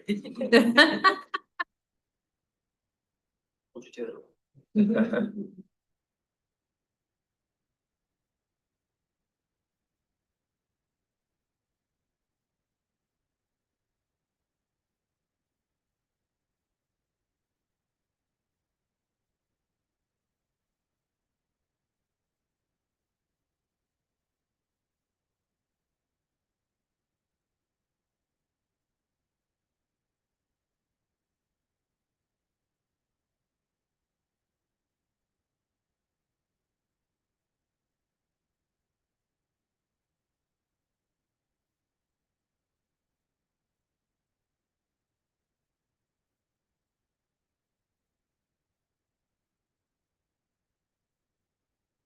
We're all back, is it 7:05? Yeah, 1 minute.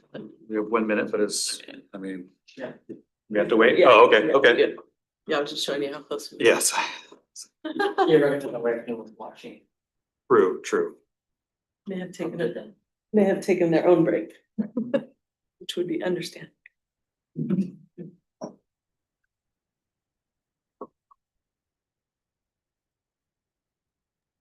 I'm back, sorry. No, perfect. You're in time. Oh, You good. had Yeah, 20 I had to seconds. 20 put a seconds. baby to bed. You got that done in 4 minutes and 43 seconds. I Well, he was in Nightmare. bed, but he was very unhappy, used to so. walk my son around in a carrier for about 45 minutes. No.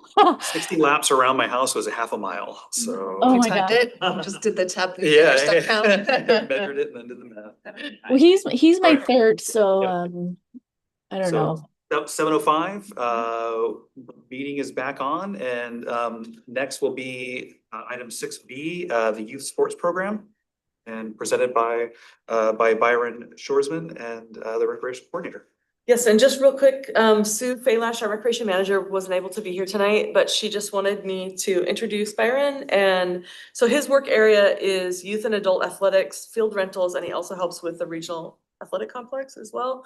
And he's in his 3rd year as rec coordinator here. And just, we want to thank Byron for the phenomenal work that he's been doing with the community, the sports users groups, the community as a whole, kids and families, and just, we super appreciate all the efforts. So take it away.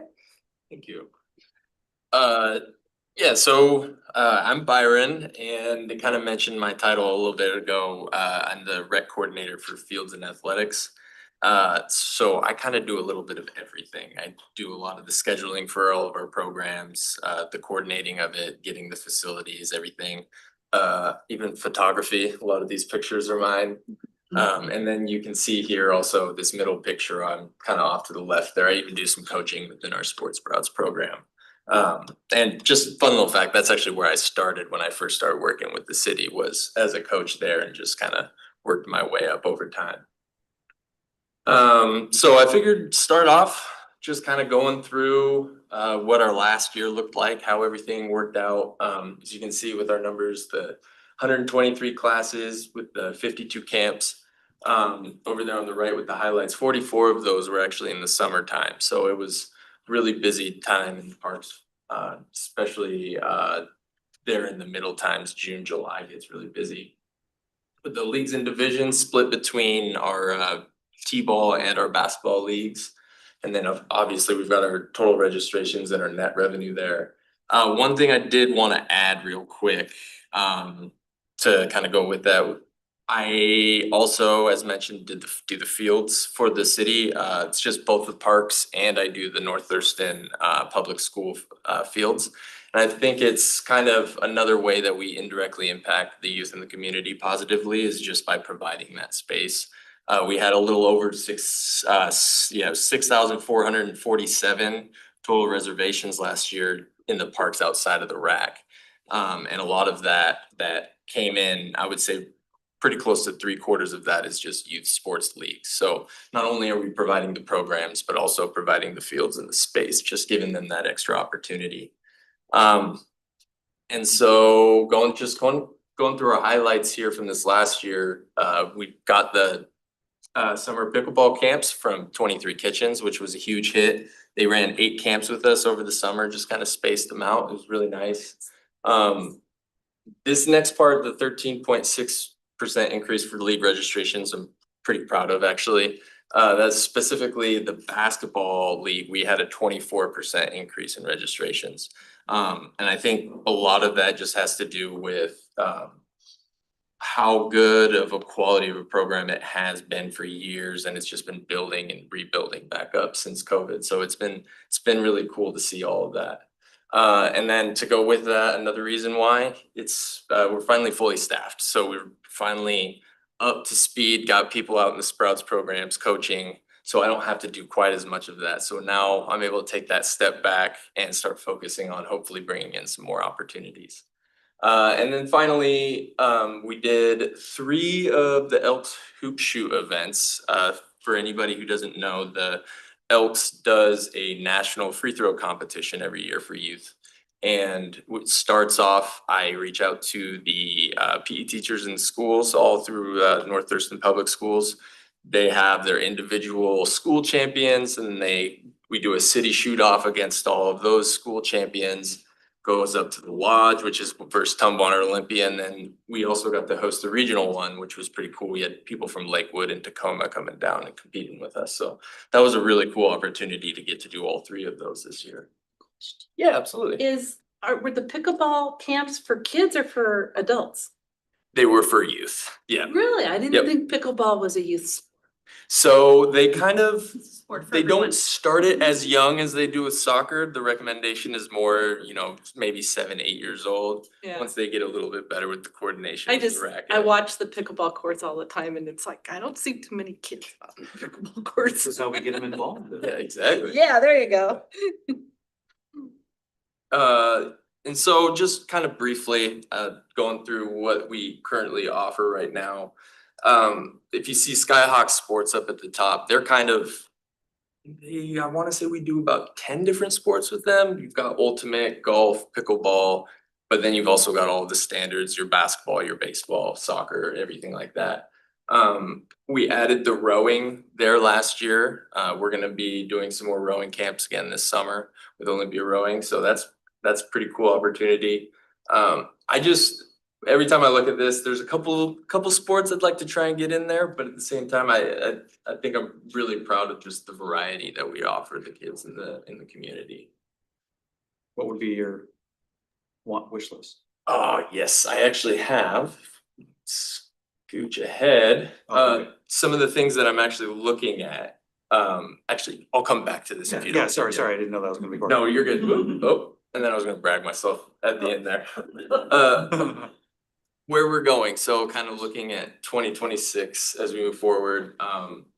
Little Lacey baseball's coming up. That's like I said, last year we had a pretty decent size increase in registrations, and I was hoping that trend kind of continues. And then I haven't had too many rule changes or anything like that. I think the T-ball league seems to be working pretty well. But one thing that I have been working on, hoping to put it out here pretty soon, would be a logo redesign. So hoping to kind of freshen up those jerseys a little bit for the kids. Next down, yeah, so this one I just finished up.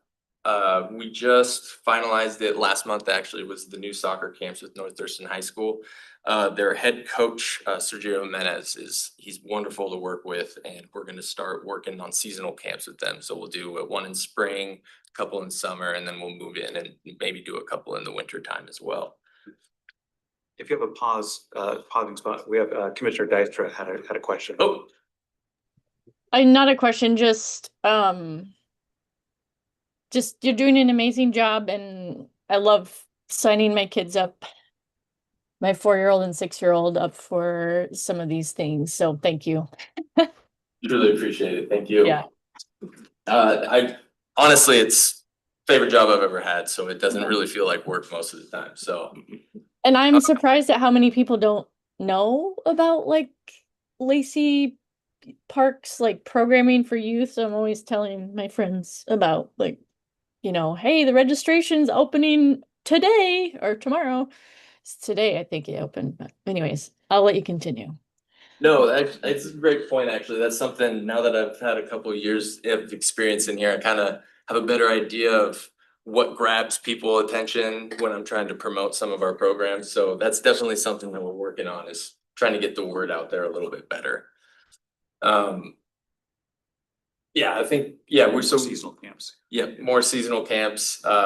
For the tennis camp we ran last year, we only ran 2 weeks, but they were pretty popular. So bringing in a couple more extra weeks this coming summer. Like I said, we've got the rowing. We're gonna hopefully be able to expand that a little bit. And then obviously we've got all of our regular camps that we run every year. So the last one that I have on there, I just got back the results for our basketball survey. The basketball season finished up at the end of January. It was, like I said, it was awesome. I had a great time with it. And last couple of days been able to kind of go over what some of the feedback is that people are giving.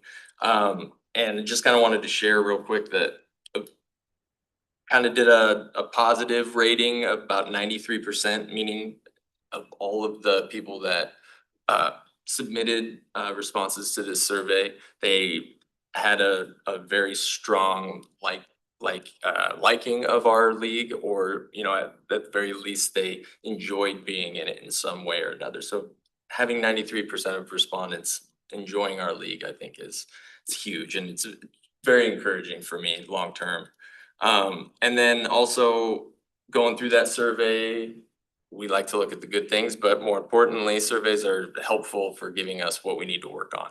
And so kind of going through some of those things those critical comments that I've gotten that I can kind of build on. So, you know, one of the things that people really want to see more of is a potential of, right now, all of our divisions are mixed divisions. And so is in those, especially in the 6th grade division, for instance, people are thinking, you know, maybe we'd like to have, you know, different gendered divisions. So trying to explore ways that we can meet the community with what their suggestions are, but at the same time, kind of trying to keep the core values of, you know, the culture of what we're trying to build there in the league as well.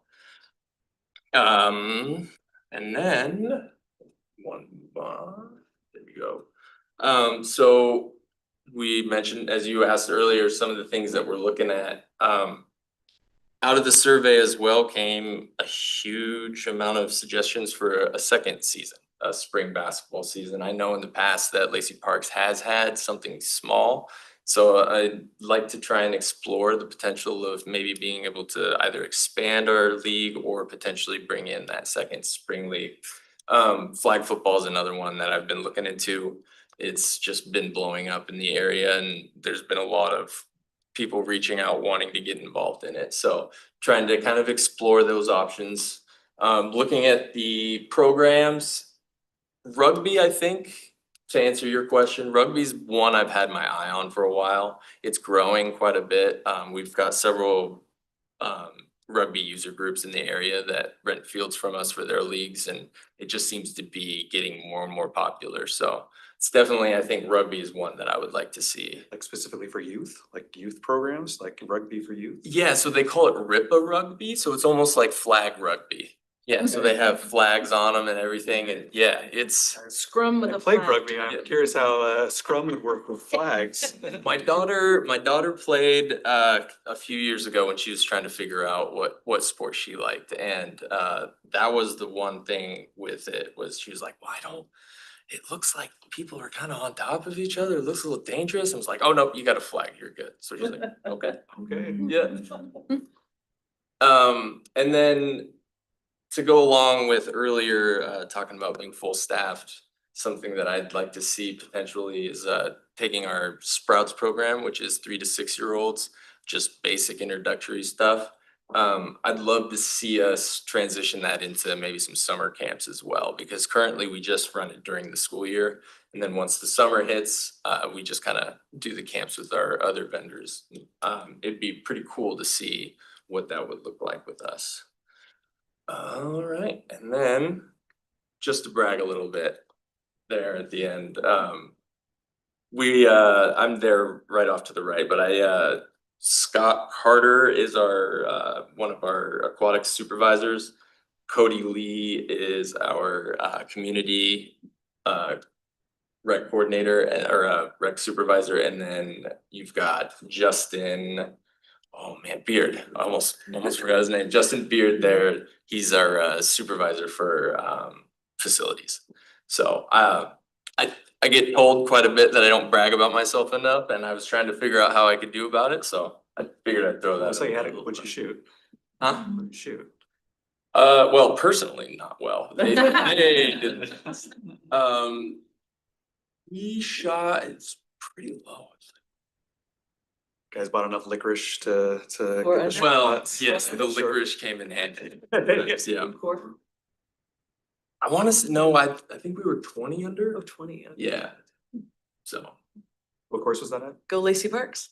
So this was at the conference, which was in was it Richland? Kennewick. Kennewick. Oh, okay. Yeah. So it was just a course over there. This year it's in Tacoma, so I recognize a that. little closer. Yep. Chambers Bay, play Chambers Bay then. Can't afford that. We're at it's a Parks Tacoma course. Oh. Is it Meadow Lake or Oh, Meadow, Lake. no, it's Meadow Park. Meadow Park, thank you. Yes. Awesome. Well, is you done with your presentation? Yeah, absolutely. If anybody has any questions. Yeah, any Parks Board members have any questions for Justin or Byron that hasn't already? Where are you gonna do the canoeing at? Long Lake? Oh, so it's Olympia Rowing and they do it down off the docks downtown. Olympia, yeah. So it's- Swan Town, it's up down at Swan Town. Oh, okay. Yeah. Awesome. Thank you. Well, thank you, Byron. Thank you for coming. Thank you. Do you have any questions for us? Thanks, Byron. I don't think so. I've been getting quite the education just sitting here and watching you guys do your thing. It's been pretty awesome. Not the typical meeting. Yeah. I think our last meeting was like 10 minutes long. I know. Best Denise, no quorum. Awesome. Well, that moves on to our Thurston Conservation District Agreement. This is a actionable item and is presented by Jenny Wilson, the Senior Parks Planner. Thanks, everyone. So included in your packet were 2 agreements with Thurston Conservation District. And they are for restoration work at Great Cuyo Park. So the Conservation District contacted us because they received grant funding. And they identified Great Cuyo Park as a priority site for habitat restoration. There are some areas where there's ivy invasive removal. It's gonna be helpful to us up there. So because it's close to Woodland Creek, it's a priority site for them. So in entering these agreements, there's no cost to the city. All the implementation and monitoring is led by Thurston Conservation District. They'd like to start as early as spring. And the agreements have been reviewed by our city attorney and city manager. So have those for your review and approval. Happy to answer any questions. So I confess, I haven't read them closely. What are they gonna do? They're gonna remove ivy. Ivy. There's a couple parcels in Cuyo Park that have ivy, and then also do some restoration work of planting trees and shrubs. Concrete, that's what I was curious. So who approached who for this? Did they come to, okay, Yeah, they came to us. Yeah, that's pretty cool. yeah. But now that I know that they have grant funding, then we can try them for other locations. So it would be, this project would be volunteers for the Conservation District who would help to do this work? They have some staff and they enlist volunteers, so they would manage all the volunteers and all the staffing of it. So it's really what we're doing is giving them access to our property. And they indemnify. Yeah, I know, I read I read everything earlier. so Went back I saw and forth that. a couple times with their city attorney or their attorney on it, so. So if someone gets poked in the eye with a stick by accident, we're not involved. Any, Oh, Michelle's got a question. Michelle? Oh, yeah. Commissioner Dykstra. Oh, yeah. Oh, yeah. Are you, I can save my question for the end if you're doing a presentation. I can just. No, I was just gonna, I have one slide here just showing the areas that the restoration work would be. Okay. That's all that I. Oh, okay. Is it, Okay. wait, the one, like all the blue? Right, so there's 2 different grants that they received, and so one of them is specific to this area, but our agreement gives them access to. Yeah, basically the entire Great. Right, they're not gonna do the whole part, but it's gives them. Gives them access to it. Yeah. Really, they're not gonna come plant trees and do everything in the whole park? Right. But it's everything except phase 1A, it looks like. Oh, okay. Not a lot to do in that area. Yeah, that's true, that's true. Okay, Do you have a question, Commissioner Dexter? Yes, it was something I read in the agreement that I was curious about. The removal of installed planting is prohibited. And I was just curious if there were any exceptions to that, like if something were to become diseased or like I don't know what they're planting, but is there a situation which the city could remove something if it was becoming a problem for the park infrastructure or it was like a dangerous tree? I don't know. Right. Like, yeah, that's a good question. They're not talking about like an individual hazard tree. We will always be able to maintain our property, so that doesn't give them the right to override that. I think what they're talking about is if they plant, a bunch of trees in an area that we're not gonna go then tear it out and build a trail or build something. And so we have worked with them on, I've sent them the master plan, so they know the areas that we need to avoid for future large scale potential changes. yeah. Okay. And if something did come up where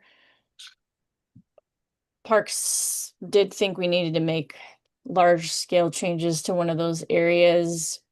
Is there room for like conversation with them?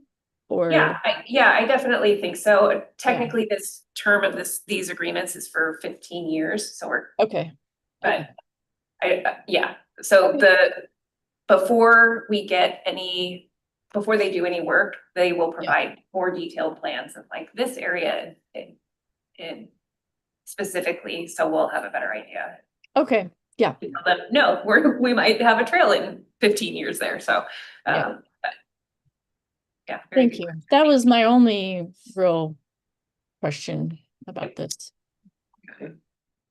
Any other questions they would like to ask this time before we make a motion? All right, well, I'll make a motion to approve the two agreements allowing TCD provide habitat restoration and invasive species management at Great Kuyo Park. Second. Second, all in favor? Aye. Any opposed? Hearing none, motion carries. It's moving on to the 6D, which is the 2026 Park Cultural Recreation Work Plan Update. By Jenny Wilson. Yeah, so again, this is a action item and it's really just adding one item to the agenda, which is, or work plan, which is to review a city council policy for public art donations. So the assistant city manager and staff will be presenting to Parks Board, looking for review and comments. Potentially next month's meeting, we're still kind of trying to work it out. So it's just an update to the work plan to see that this is coming down the line and you want it. Any questions about the presented work plan that before we move forward to approve for recommendation? Could you say more about that? What is the public art donation? Right, so it's still kind of in the process of being developed, but it's basically a policy that will allow the city to accept public art donations. And it could, the reason they're asking Parks Board to review it is because it could incorporate somebody wanting to donate something in a park. And so kind of we have our enhancements program, so there's a little overlap, and so they'll be presenting. But it could be a sculpture or something. Yeah. Yep. Okay. Awesome. Anything else before we move forward? Let's see. Commissioner, okay. So I'll make a motion to approve the 2026 Cultural and Recreation Work Plan update as written. A second? Second. Okay. All in favor? Aye. Is that six? If we got three, aye, all in favor? Aye. Any opposed? All right, hearing none, motion carries. Great. And then moving on to 6E, enhancement program updates. Speak it up. Yep, speaking of enhancements.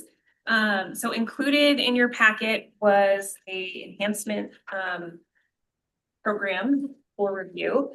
And so just remember, just a little background, we review these requests that come from the community that are asking us to make an improvement. So we review them twice a year, and we had some requests come in during the last period.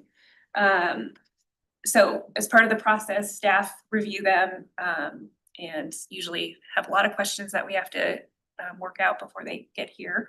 But we've reviewed them and we're recommending Parks Board approve both of these requests. So the first one is to install a publicly accessible AED near the soccer fields at the Regional Athletic Complex. So it'll include a secure case that unlocks with a code when 911 is called. The case will be paid for by the club, and also the AED inside will be paid for by the club, and the city will handle installation and maintenance of the AED. So see, this is a benefit really for parks users. And then the second request was from a food truck located near Parks property, and it's on Slater Kenny. So I kind of put a photo in the packet So you could get some bearings as to where it's at. And so they've agreed to install some pavers to prevent the overuse and muddy conditions on the grass where they enter out of the back of their truck. So just they're in and out a lot and it's kind of created a muddy situation there. And so maintenance staff will oversee the project in details to ensure ongoing easy maintenance. They can mow around it easily. So they're gonna install some pavers. So those are the two requests. And the California Tacos people are gonna pay for it? Yes, for the pavers, yeah. Any other questions? Okay, hearing none, I'll make a motion to approve both of the enhancement program updates as written and recommended. Second. Still got a second. All in favor? Aye. Aye. Any opposed? Hearing none, you got your enhancement program updates. And then 6F, draft of the 2025 annual report presented by Sue Falish, who is not here, so stepping in will be Director Jen Burbidge. No, thank you. So it is that time of year again. You'll recall, we do this every year is the annual report and Sue Falash, our recreation manager, takes the lead on putting that together. Since the meeting is a very long one tonight, I was just going to see if you had questions about the annual report that's in your packet. Happy to answer those. We did, she left some notes of that we were increased in revenues in most areas for 2025. Specifically, she had pointed out the facilities, rentals, and the regional athletic complex with the increases. Yes. Do we know what the total amount of revenues is all combined? Because everything is Yeah. separated. Yes. Report. Do you mind sharing? Do you have The annual report? Yeah. Yeah, sorry. Well, I have it right here. Oh.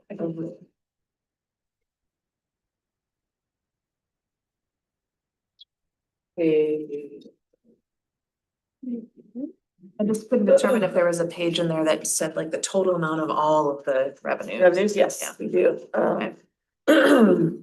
Right, because it's broken out by area, but also, let me find the page here. It's total expensive, yeah. Oh. Oh, we did look at it, it's not really-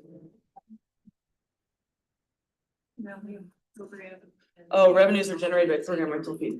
No, I'm sorry, I'm thinking of a different budget document where That's it's all. fine, that's fine, no worries, figure it out. I was just, I'm always curious to know like what Yeah. earned income is versus expenses, you know, so you have like Yeah. city expenses that they have to cover and how much are we recouping in earned income essentially. Sure. So we can actually get you that information. It is broken out by different areas. And so if you look at the recreation income, it's 600. Right, no, I saw that, I could have done the Yeah. math, but I was Yeah. busy, honestly, so. No, that's okay. And then if you look, then the rack, you have the 638,000. We had it broken out so many different ways during the MPD process. And Gotcha. so I was thinking of a different slide. Gotcha. We can send it to you if, we can get you that information. And I'm just curious. it's up to you whether you still want to move forward. Oh, no, I 100% do. It's just for my own Yeah. personal like knowledge, you know, Yeah. so no worries. Okay, we'll follow up. We will email that too, yes. What's that? We do recoup. Oh, direct costs. Thank you. Right. 100% of our direct costs. Okay. That's good to know. Yes, thank you, Carter. Yeah, so direct cost recovery would mean the staffing to run the program part-time, not the full-time staff, supplies and professional services.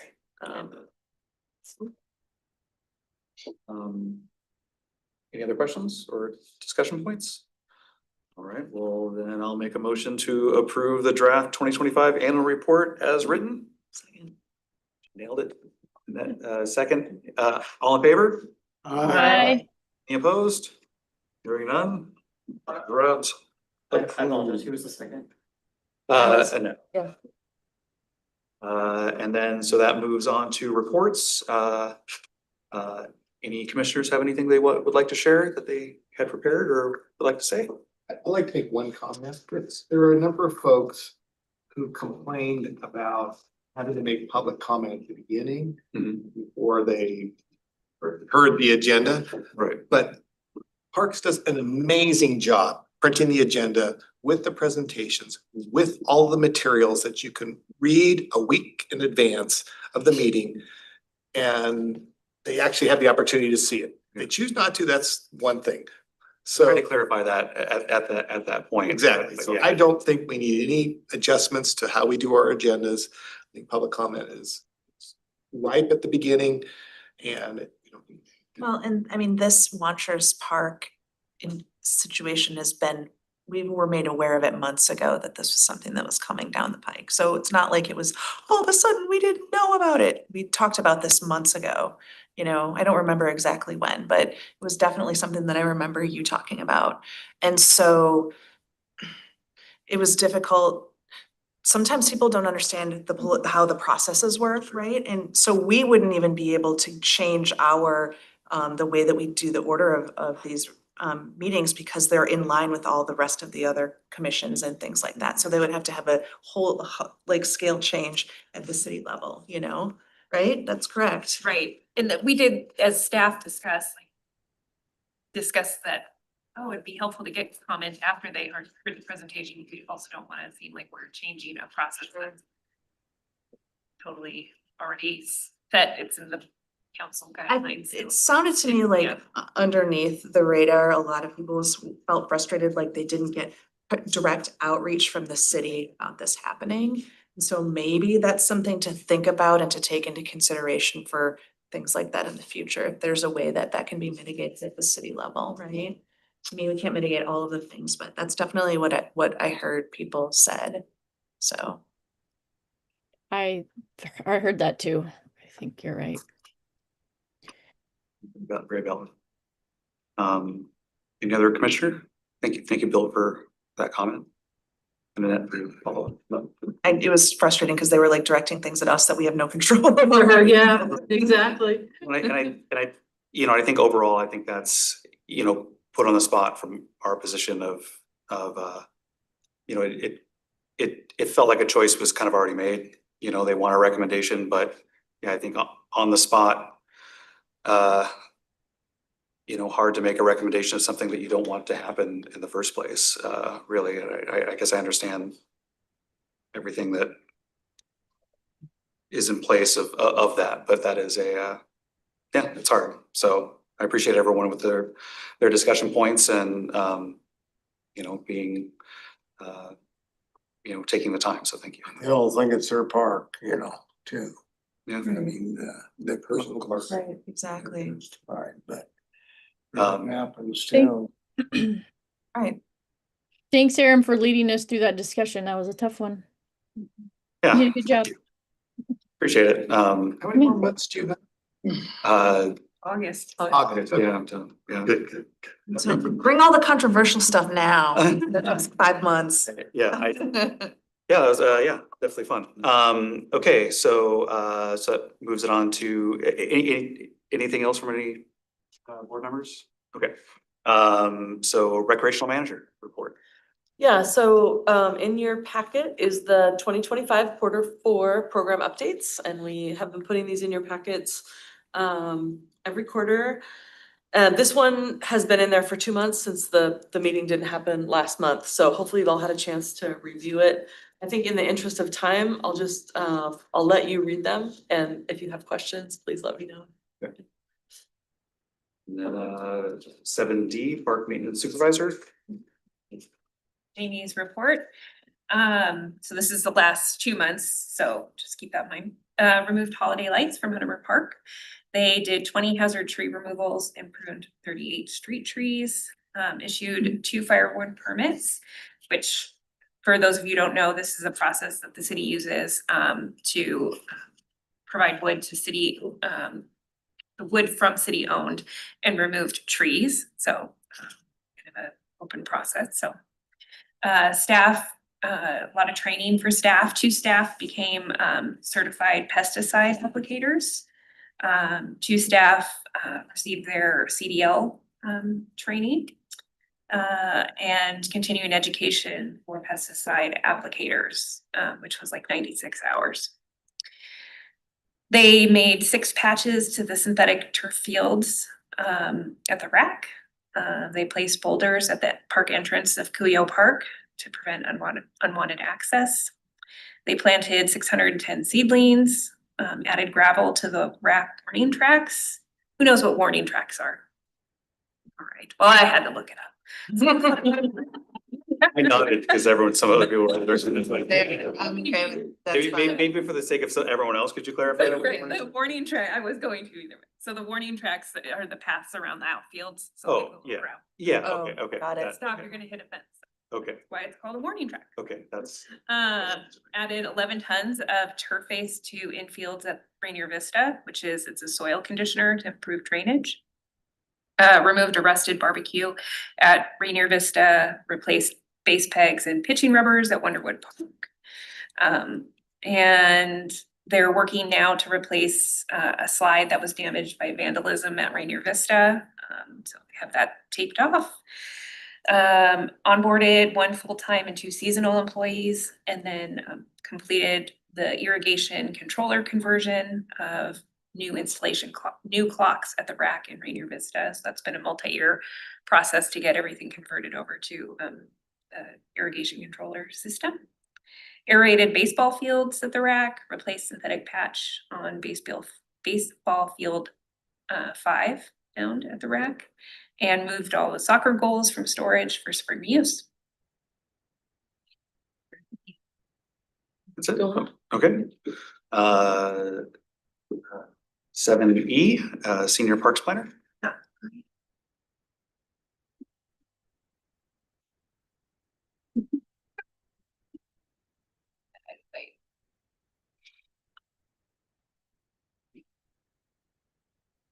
Okay, so first item up is the Bush Park playground replacement. Since we didn't meet last month, there's been a ton of progress, so I just wanted to show you some pictures. These ones were a couple days ago, and this was today. So it's really coming along. I walked through there the other day. I was shocked at how much was there. Yeah, I mean, it's really exciting. Yeah, it's cool. yeah. And then just a reminder, this is the design that we have for it. And so the final design includes a spinner, which is over here, which is really popular and allows for better use of the space. And then we also have a recognition sign for Gateway Rotary. So I feel like I've talked about this a lot, that they're giving us $110,000 for this project. So at the top of it, they're giving us their recognition there. And then also we'll have a sign at the park to thank them for their contribution. Let's see. So since we've last met, they've demolished the old playground. Installation is pretty far along. And we're hoping that rubber surfacing can start at the middle of March, but they need dry, warm weather for that to happen. So little leery about giving too many exact dates on when we can be open. So, but we're hoping shortly thereafter. And then I'm also working with Gateway Rotary to set a planning date for the grand opening in May. With the theme, of course, a themed opening called Welcome Aboard. So we're working on that. And then the other project updates since our last meeting, just wanted to thank you for attending the ribbon cutting ceremony for Bridge Project. So this was really a milestone project for us, several years of funding requests and planning to complete. I don't know if you all feel like we've talked about it forever, but we're done. We're done talking about it. The ribbon's cut. So thanks for being there for that. And then sure. Surprisingly robust, sharp scissors. They look like They clown are not- scissors, they but are they're not not. toys. They are Oh. not. They're very sharp. No joke. I mean, they like. Chamber it- of Commerce. I heard the school district borrowed them to do the ribbon cutting for the Raj Manhas Center. Did they? That's what I heard. Oh, so they probably did borrow them from Jeanette. Yeah. Yeah. We've got an agreement where we share shovels and. That and then they were talking about the shovel too. I said, oh, the city has a bunch of nice golden shovels. I think it's for the, out of, at, Of the Leaf Center? yeah, out at the Bucknell. Yep. Yeah. I did tell her, I was like, you can borrow our shovels anytime, anytime. So, another project update, Rainer Vista. So we entered into a contract with RWD Landscape Architects to begin design for the pickleball courts, safety netting, and ping pong tables. So they were selected. They have a lot of experience specifically with pickleball courts. So they've designed like 36 courts over the last 5 years. So they have the added benefit is they're a local Lacey-based company. They're right over by Huntermore Park. So it's been great working with them so far. We've had some meetings to discuss concepts and cost estimates, early cost estimates. So we're hopeful to have a concept for the April meeting for your review. And then on the grant side for that project, RCO has approved our cultural resources surveying and allowed us to move forward with geotechnical investigation. So it's kind of, it's moving forward on that one. And then the camera project, so work has started on this project. We have a contractor that's installing cameras. So the cameras will be located 2 at the depot building. So there's gonna be 1 interior and 1 exterior camera. Lacey Community Center, there's gonna be 6 exterior cameras, so not on the inside of the building. And then Rainier Vista Park, there's 10 cameras at various locations, shelters, building exteriors and maintenance areas. So they've made significant work, it should be wrapping up here pretty soon. That's it on that one. And then the McKinney House update. I know we talked about this at our joint work session with City Council, but at the December Historical Commission meeting, they recommended moving forward with removal of the building, consistent with your earlier recommendation. So it's also going to City Council for their consideration on March 24th. So the mayor hasn't weighed in yet. Nope. So. Do we expect him to accept the recommendations from both of his advisory? I don't know. Well, We'll find out. It would be, yeah, just the full council. So. Yeah, I know, but it's kind of his interest. He was very interested in that project of restoring it. Yeah. So depending on council direction after that meeting, we'll work on a budget request for either something or a demolition of the building, or we'll find out more. And then the joint work session, thank you again for attending the work session with City Council. Was it last week? Yeah. Okay. So just a reminder, we meet with council each year to approve the work plan and review accomplishments. So it's great to be recognized and acknowledged, you all, for the work that you're doing. And of course, they always express appreciation. And thanks Commissioner or Chair Wheeler for presenting. It's always great. And then I sent out an email about this, but there is a community and cultural events grant program that's not our department, that's overseeing it. But I sent out an email, basically the city manager's office would like to get some Parks Board members to serve on the review panel for the applicants. So it would involve independent review of applications, attendance at a Commission on Equity meeting at the end of March. Sounds like Commissioner Roth has expressed interest. Is there anyone else that's interested in serving on this? Isn't it late for don't they usually announce those at the cultural celebration? I mean, because some of these go to teachers that are teaching multicultural. No, this activities. is specifically for community cultural events. So I think it's a fairly, I think this is new. new. Okay, so it's not the same one that's tied with the cultural. Nope, no, brand new. Town of. And you are, Yeah, but I'm interested, but the Right. floor is open for anybody else. Right, that's right. Sorry, you did email me back and say you were interested too, so. But if everybody wants to be on it, I can send your names along and they can determine. Do they know how big the selection committee is gonna be? Oh, I don't know. I don't know. I believe it's gonna be, yeah, I'm not entirely sure. No worries.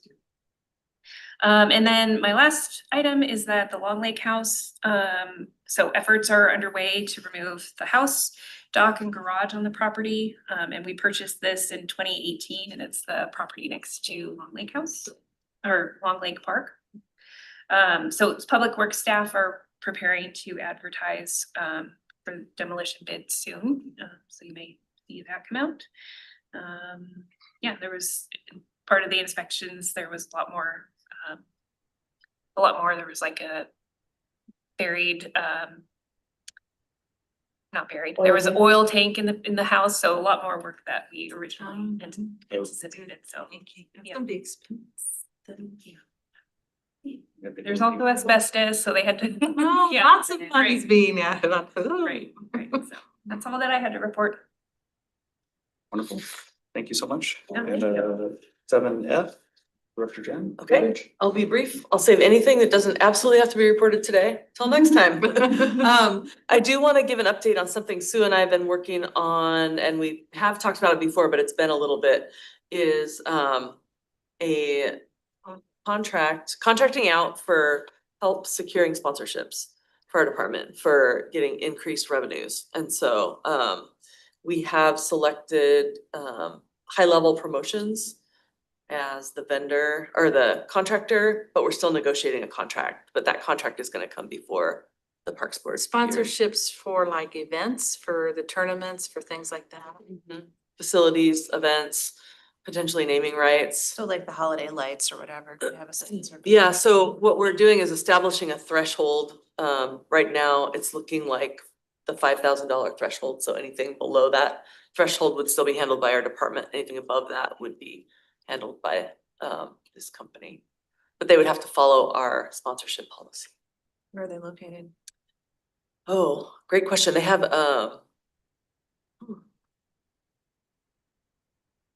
they have a local rep. Okay. I want to say it's Texas, but don't quote me on that. Okay. I can find out. But they have local, it's like they have local people who are here. Yes, yeah. It's Texas. Is it Texas? Thank you, Carter. Okay. I forwarded you this one. Oh, thank you. Yes, okay. I was thinking, so we reviewed a couple other cities' contracts that were further back east, so that's what I was. This is what's going on inside my brain. I was like, is that where they were from? That was where another contract was. So they've had a lot of, we've been checking around with success with working with other departments, so. Yeah, so that's gonna be coming, and then just a couple of quick ones here. Chuyo Park, we're anxiously awaiting the substantial completion date. We still don't have that date yet, and so we're still addressing construction completion items. But we have been preparing for the opening. Stickers have been produced. We've got the park website ready to launch once it opens. We've ordered, I should say Jenny has ordered a recognition plaque. And so planning is underway for a grand opening. And so we're getting everything ready. We also have interest from Lacey Rotary to sponsor some trail markers that we need out there for $5,000. And so we're very much busy working on that stuff and just waiting for that from the capital projects team and the construction company. So that's the delay. Museum update real quick. New museum location on 6th Avenue opened January 15th. It's currently open Thursday through Saturday for drop-in visits. There's a lot of real cool stuff going on over there. It's a very high traffic area, which is what we wanted. And so highly recommend if you haven't already to stop in there, check what hours it's open before you go. But there's a lot of really good stuff happening, really fun. The former museum site, which is the historic Russell House, it's available. It's going to be a research center.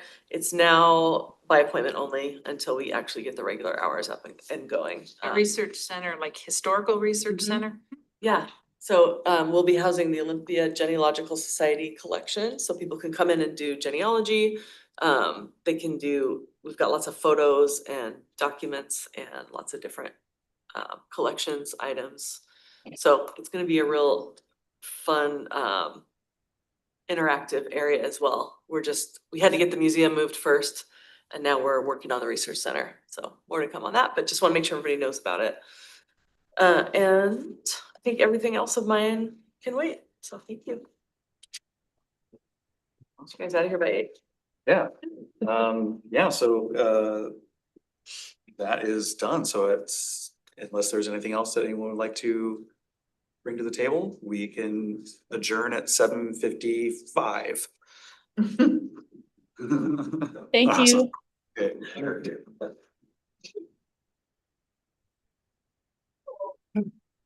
Feels like the old days. When we had. They go this long.